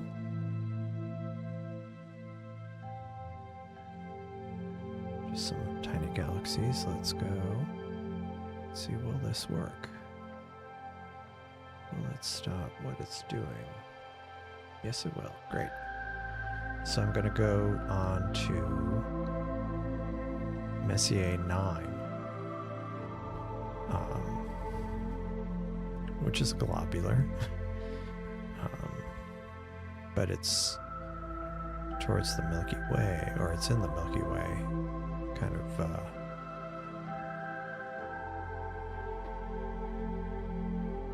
yeah, that's true. You might, if you're not careful, you could connect to the wrong one. Oh, nice.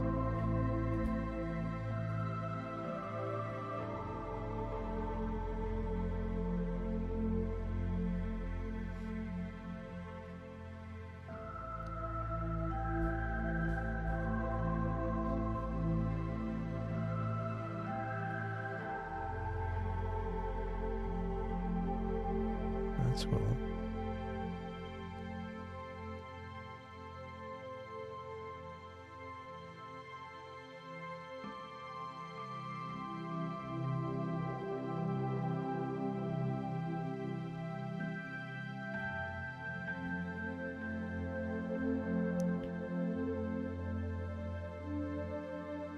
It isn't good enough for a large mosaic.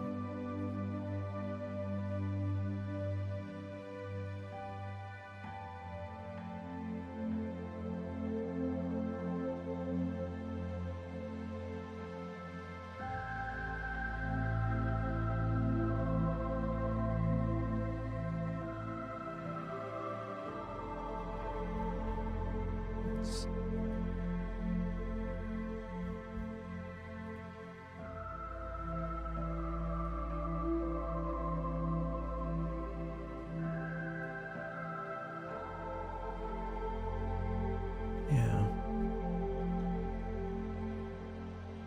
I haven't done many mosaics in equatorial mode. The transform failed. Like, I get those errors when I'm doing mosaics. It's like, I'm not sure. It's like it's having a hard time aligning things or something.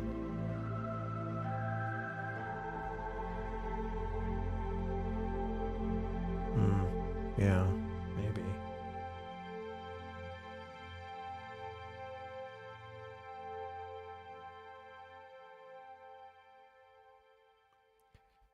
But, I mean, yeah, I guess if you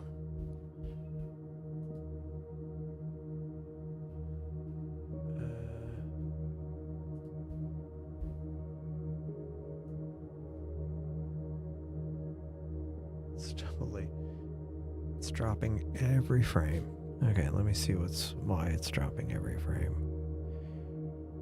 It claims star trails. Okay.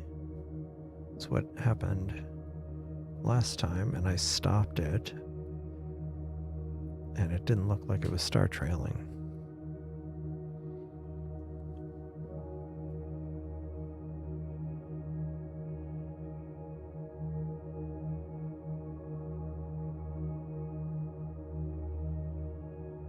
Yeah, this looks like it's moving.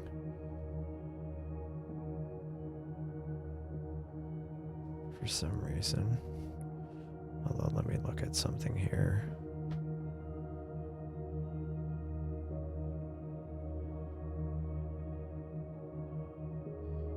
I hope the cord didn't wrap itself around the scope. So let me stop this.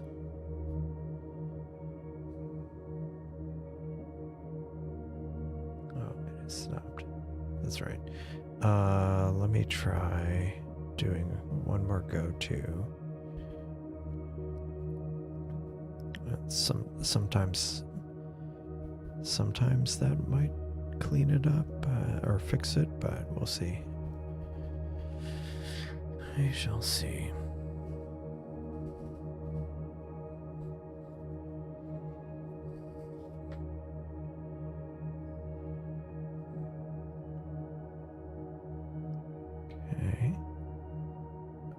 doing a go-to.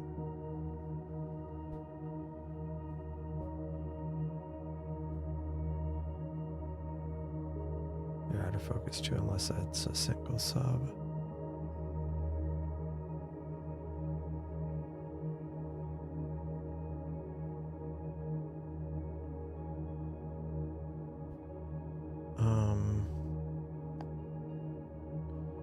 Let's see. Okay, it's trying to go to.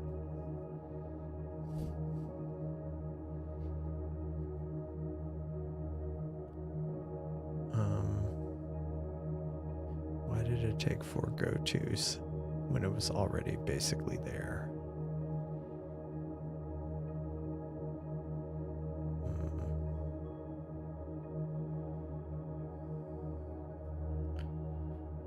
Because it just moved slightly.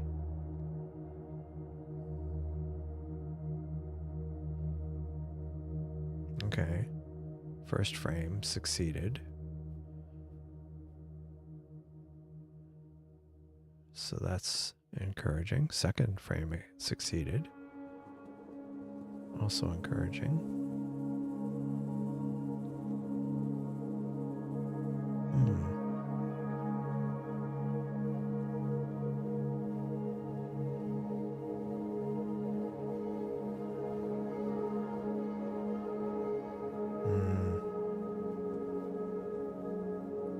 Not to mention a 35-year-old SCT.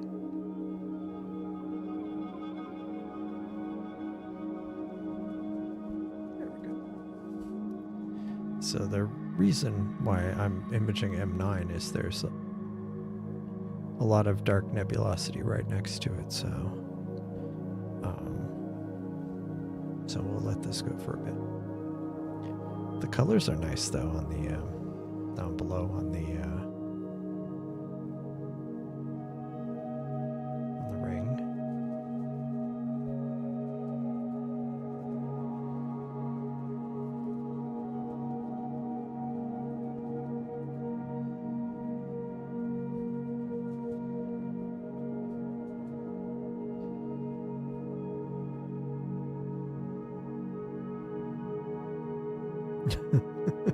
You know, the pain is real. The struggle is real.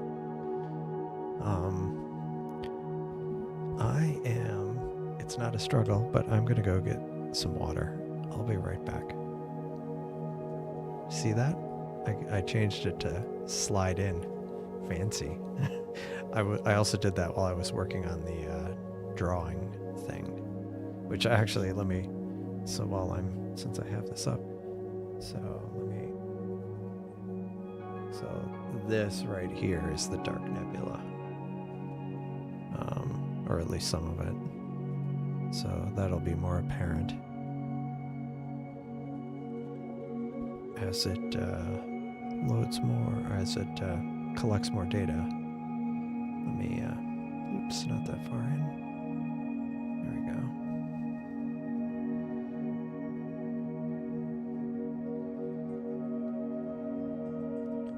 Trying to get enough where I can, where I can get the counts in, but it's not cooperating, so let me, there we go. All right, I'll be right back.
maybe this was a little low to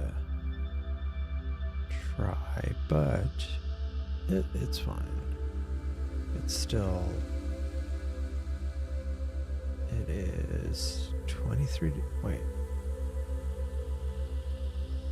Yeah, 23 degrees above the horizon, so it's not too low. And I think I'm going to do another dark nebula, possibly.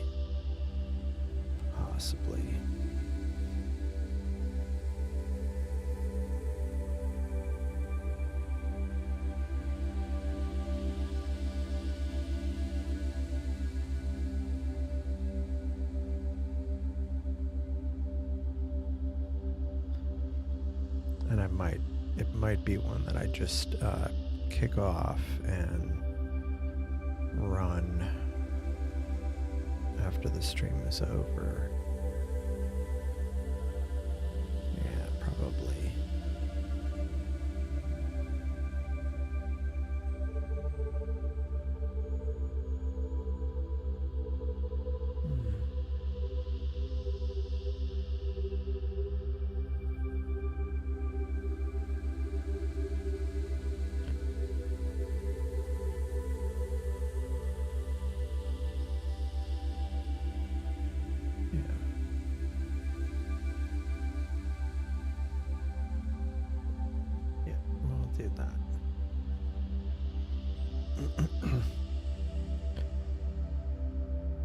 Hello, Chris. Good evening. Thanks for joining. Let me look. Hello, Carto. Good evening. How's it going? Thanks for joining. Actually, realized I'm back. Okay, I didn't realize I'm back. I did realize I'm back. It was kind of self-evident, but I just realized that I hadn't said I'm back, even though it was evident. Never mind. Okie Sooner News. Is something blowing up? I don't know. Is it? Is there?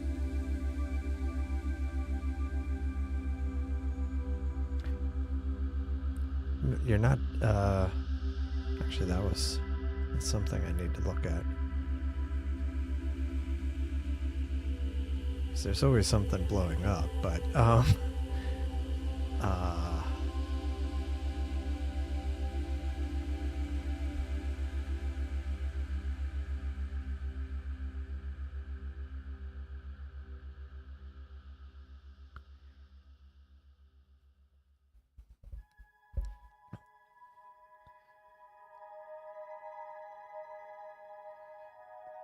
nice. Got some good images. Well, that's great. Oh, well, congratulations for the new Seestar. Try the sun yet? Oh, that's not. Okay, Sooner News. That's funny. No, I wasn't sure if you were talking about a, like, supernova or blaze star or something. I don't know, but at some point we should. That blaze star is supposed to go nova, but it was supposed to go nova last year, but the prediction was not correct. Or it was maybe misleadingly precise, suggesting that they knew that it was going to go on a certain date. What did I just do? Okay, cool. All right. Yeah, let me see that.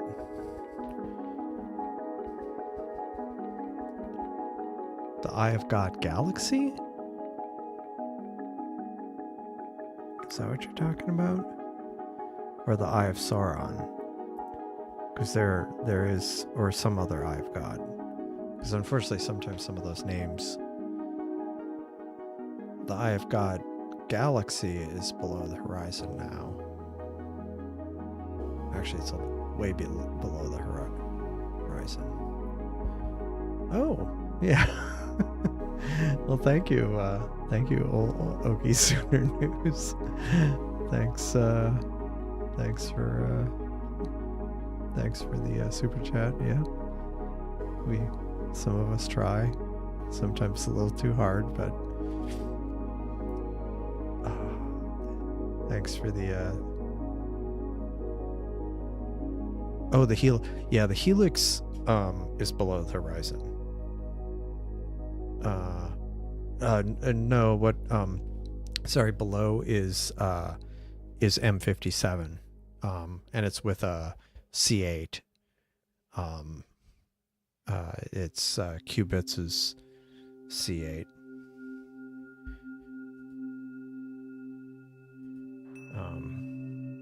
And he's just zoomed in a lot. Yeah, no, it's similar to the the helix, but yeah, sorry. Yeah, I've been meaning to label things more appropriately for the live streams. But yeah, it's yeah. So you can see below it's a wider field, but he was cropped in a bit. But it would be visible, but not right now, and maybe not for a few months. I don't know. But I am looking forward to that from Starfront, because I imaged that out quite a bit from home, but it's pretty low and it's very bright. But I just with the light pollution, I think it'll be much more impressive from Starfront.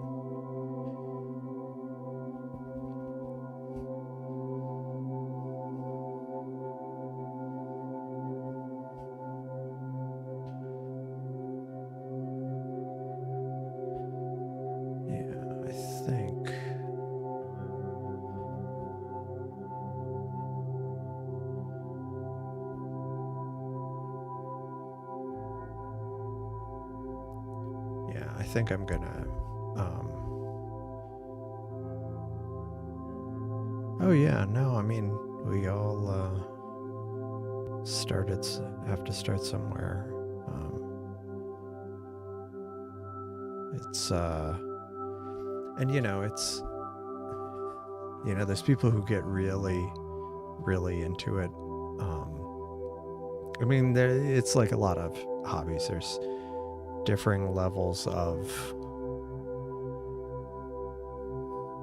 I don't know what to call it, because it's not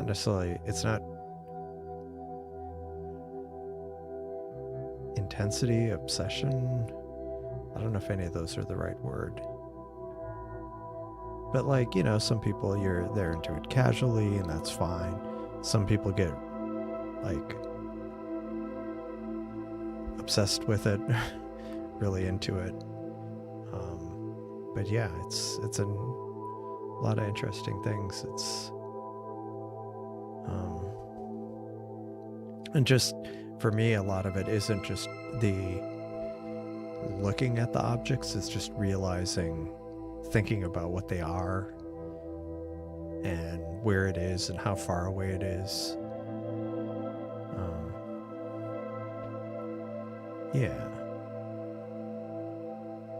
Yeah, I mean, M57 is quite a bright one. It's tiny, but it's quite bright. Crazy.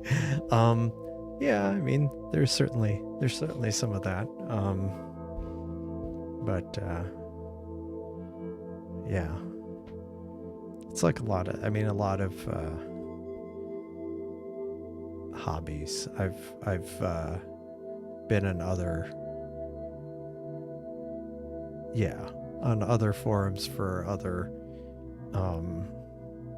hobbies and interests and stuff, and you get the same cross section, the same kind of cross section. Oh yeah, the Jeep.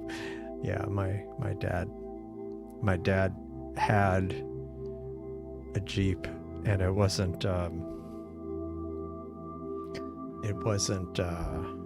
he made some modifications to it, but he didn't go like he would talk about how some people were with their Jeeps, and he had modified. He'd like put a lift kit on his, or had a lift kit put on his, and swapped out the tires and made some other modifications.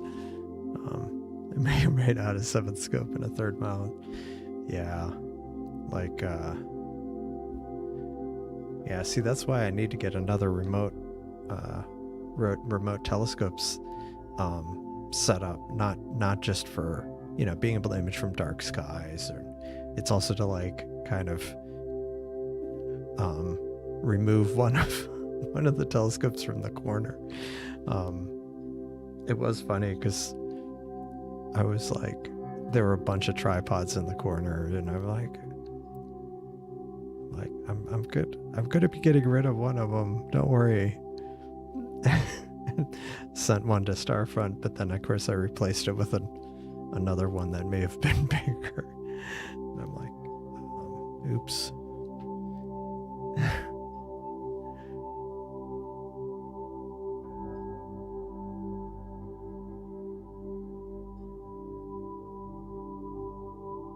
Yeah, no, I mean, yeah, it's, and that's the thing too, like, I'll watch other people's astronomy live streams because if it's cloudy here, because it's just, I don't know, I enjoy watching it, so yeah, I understand, like, you can just be there to watch it. But yeah, thanks for appreciate you stopping by, and definitely appreciate yeah, thanks for the super chat. But yeah, no, I mean it's oh 36-inch travel, wow. Yeah, I forget what my dad had on his. Yeah, I forget. That was oh, you've been down the Jeep rabbit hole. Yeah, and then every group has, like, people have humor about it, like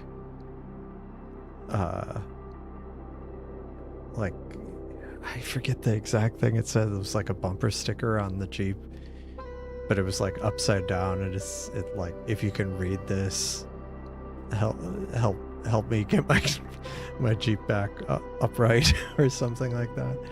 It was something along those lines. Like, if you can read this, my Jeep's upside down. But yeah, I don't know how much of a lift he had, but it was something. And I think he had been debating having more of a lift on his. And he didn't like do hardcore off-roading, but he definitely would go off pavement. So, in some, I mean, he'd go off-road, but not like the hardcore stuff.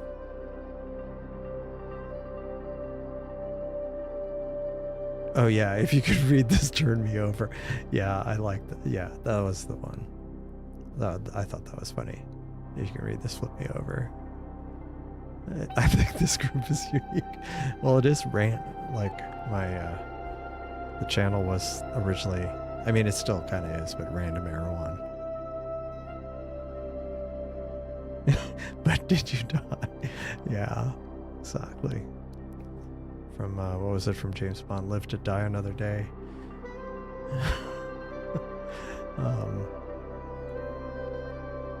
Oh yeah.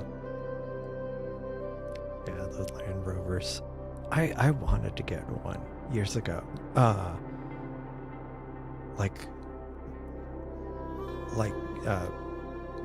Actually, that was one my dad wanted to get. He always wanted to get an old Land Rover. Yeah.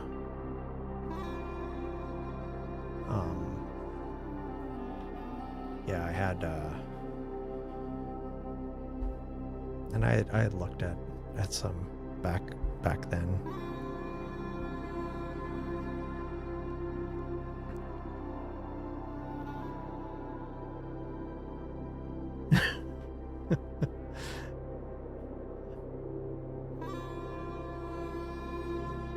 That's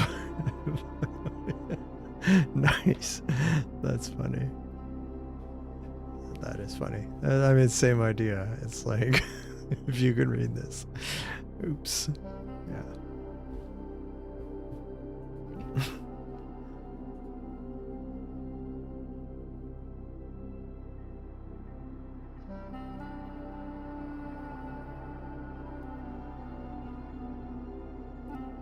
Yeah, I tried imaging this, the blue horse head, and I feel like I don't know how much time it's gonna take.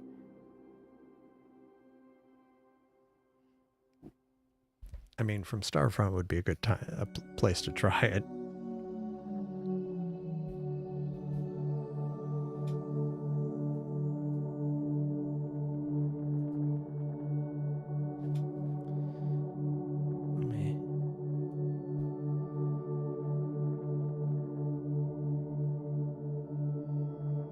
I wonder if it's one of those targets like the Dolphin Nebula that just takes hours and hours and hours and hours.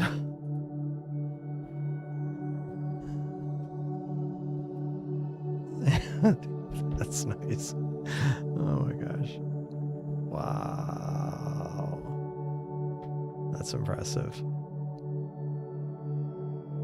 Yeah. Yeah, like I say, I'm wondering if it's like the Dolphin Nebula where you just need to get like hours of data to get anything out of it.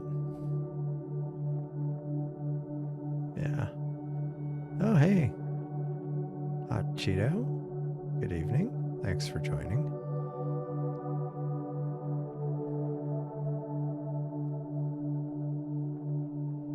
Right. Right. Just stating the facts.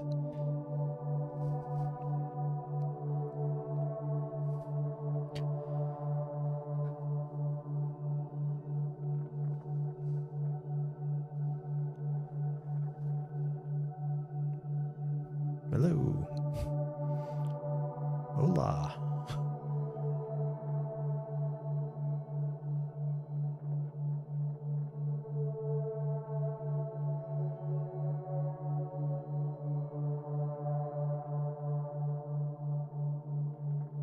Yeah.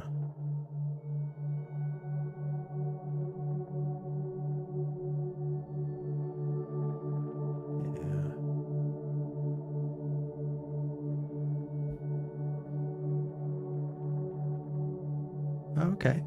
Yeah.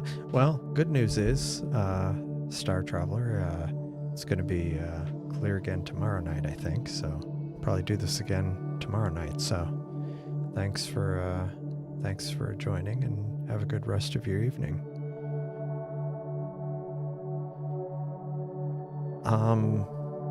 Define luck.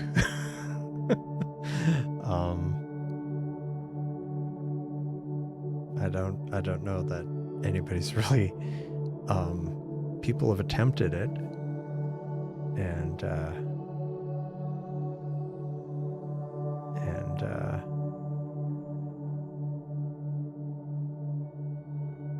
oh, thank you again. Okay, Sooner News. I do appreciate it a lot. Thanks. Thank you. New Jeep saying, yeah.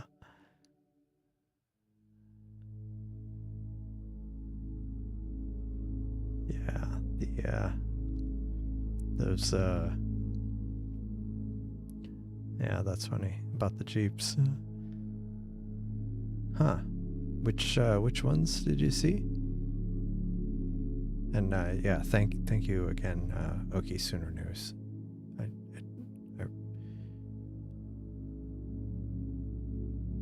Yeah, luck equals 60. Yeah, I mean, I've heard, I think,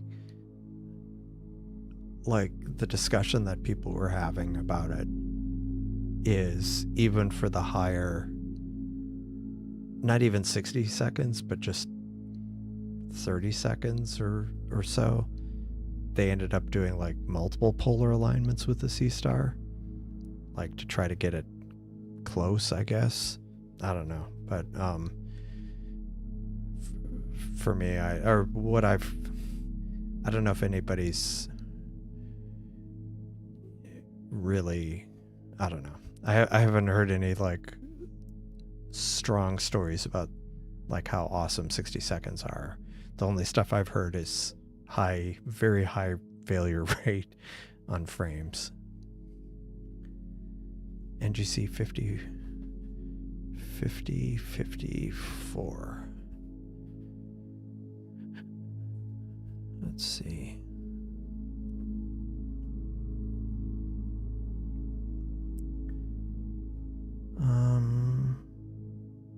That one's heading towards setting, so I'll make a note about that one to check that out tomorrow.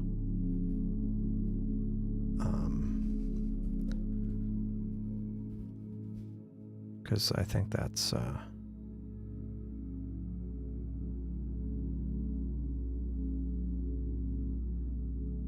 40% mark, so 48 minutes for 2 hours. Ouch. With below 0.2 PA. Yeah, I don't know if I would do that. Yeah, cool. Yeah, definitely. Because I mean, it's midnight here now. I'm probably not going to go too much longer. I might just leave this one go for a while.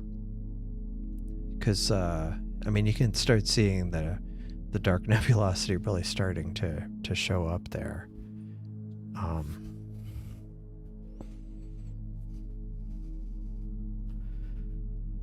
Yeah, I think I'll probably let that one just go.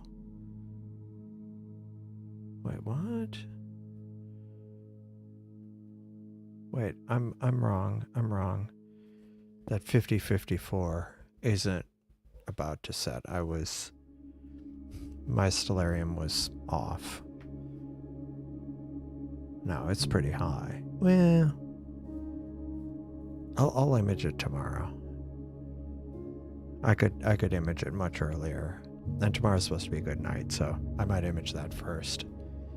Because it'll be just that much better positioned.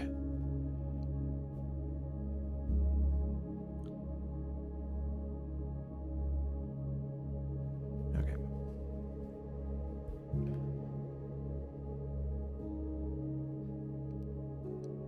Yeah. Yeah. Yeah, I mean, for me, well, my skies are cursed at home, but I guess my thought was it wasn't necessarily worth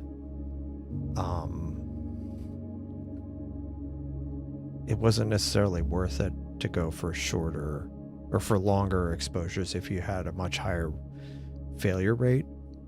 And the other thing I've been a little concerned about, having used the SETI Astro Suite's new or relatively new kind of subframe blink culling kind of feature.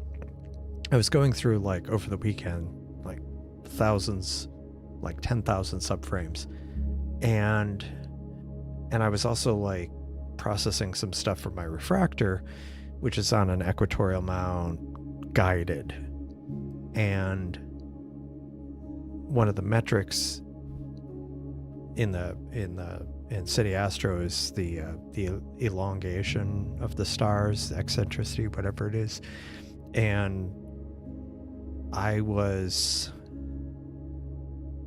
not disconcerted. It was striking to see how elongated some of the stars were that hadn't been rejected. Because I also had the failed frames, but there were ones that weren't failed.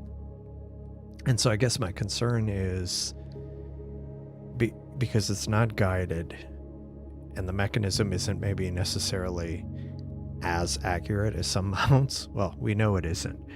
My concern is with the longer subframes that even if you don't have a high reject rate, that the stars will be just that much more elongated or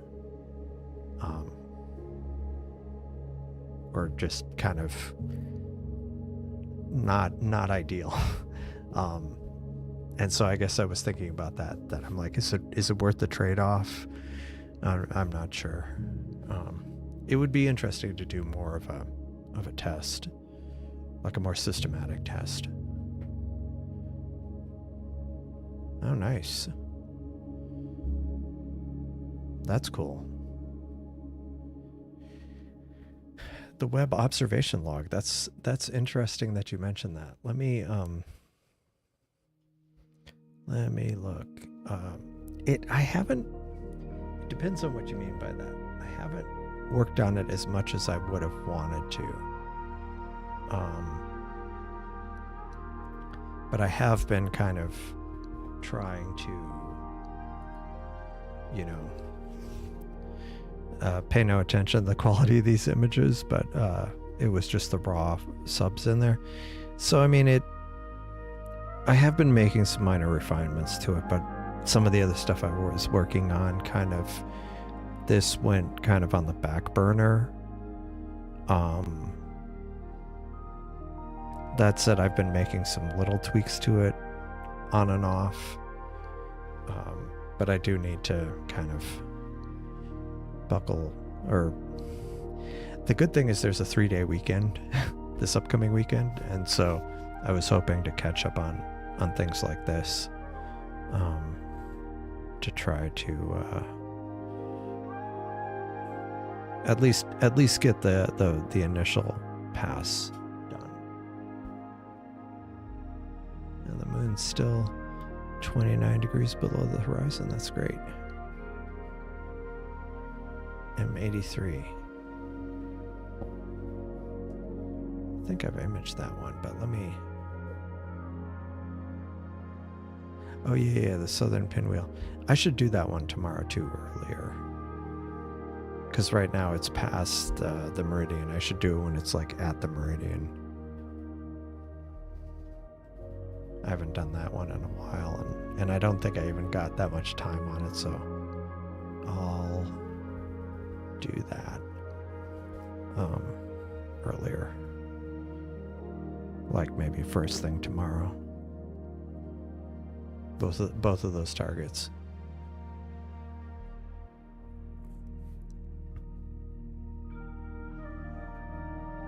No. What did I just... That was weird. Okay.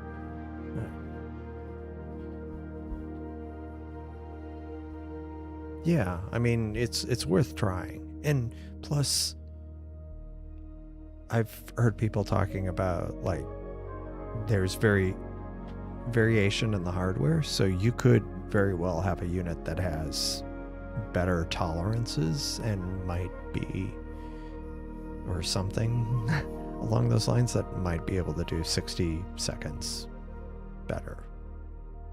Okay, good night.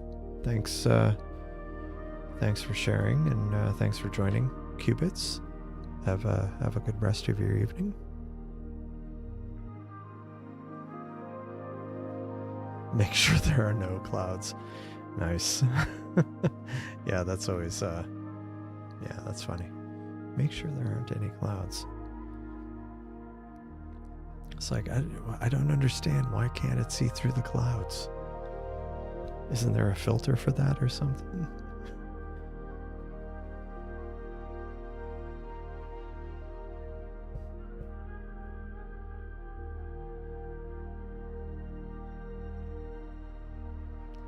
Yeah, so I'll probably let this one run for a while longer after the stream.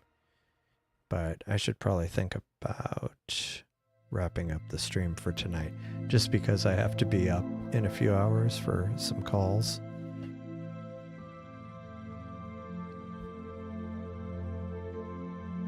Zero clouds in the sky.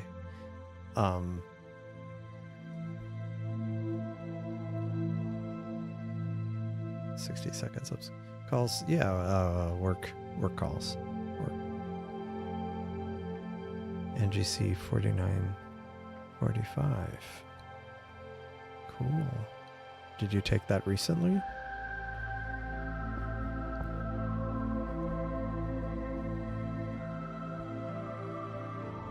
Oh, the tweezers. That's cool. Yeah, it's too bad. I tried that one and it was just... I should try it again. I think I was trying it with... like the conditions weren't ideal. It's still low for me. It's very low for me. Actually, maybe it's too low. I mean, right now it's too low, but...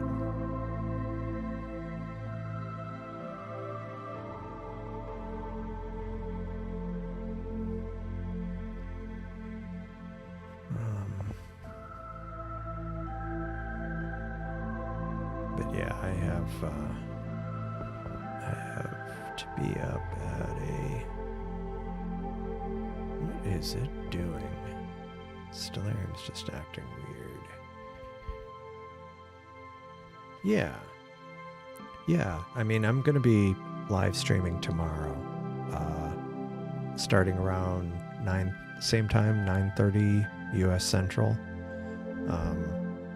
for probably about same amount of time. I might start a little earlier. The reason I started when I started because Starfront, the sun sets a little later than it does here.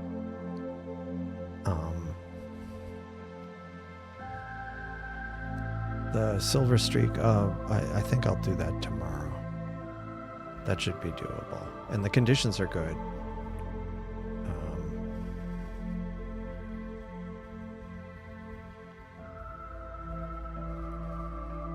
Yeah, mostly because, yeah, I want to leave this thing on the, I want to leave this target going for a while longer, like after the stream is over. But yeah, should definitely do the silver streak tomorrow. And maybe there's some other galaxies, but one thing I had been wanting to do once the conditions were good again was doing a mosaic in that area, like around where the Silver Streak galaxy is, or Markarian's chain. Not a Seestar native mosaic, but an ALP mosaic, so it's just a bunch of different panels. But I've been wanting to do that once the conditions were dark, and now that the moon's out of the way, maybe I'll do that. Maybe I'll do a mosaic around that area, because I think that could be cool, especially while it's still kind of up in the sky. Nice. There was a Seestar update on late last week. Was it Thursday, Friday? Something like that? Last week? 240.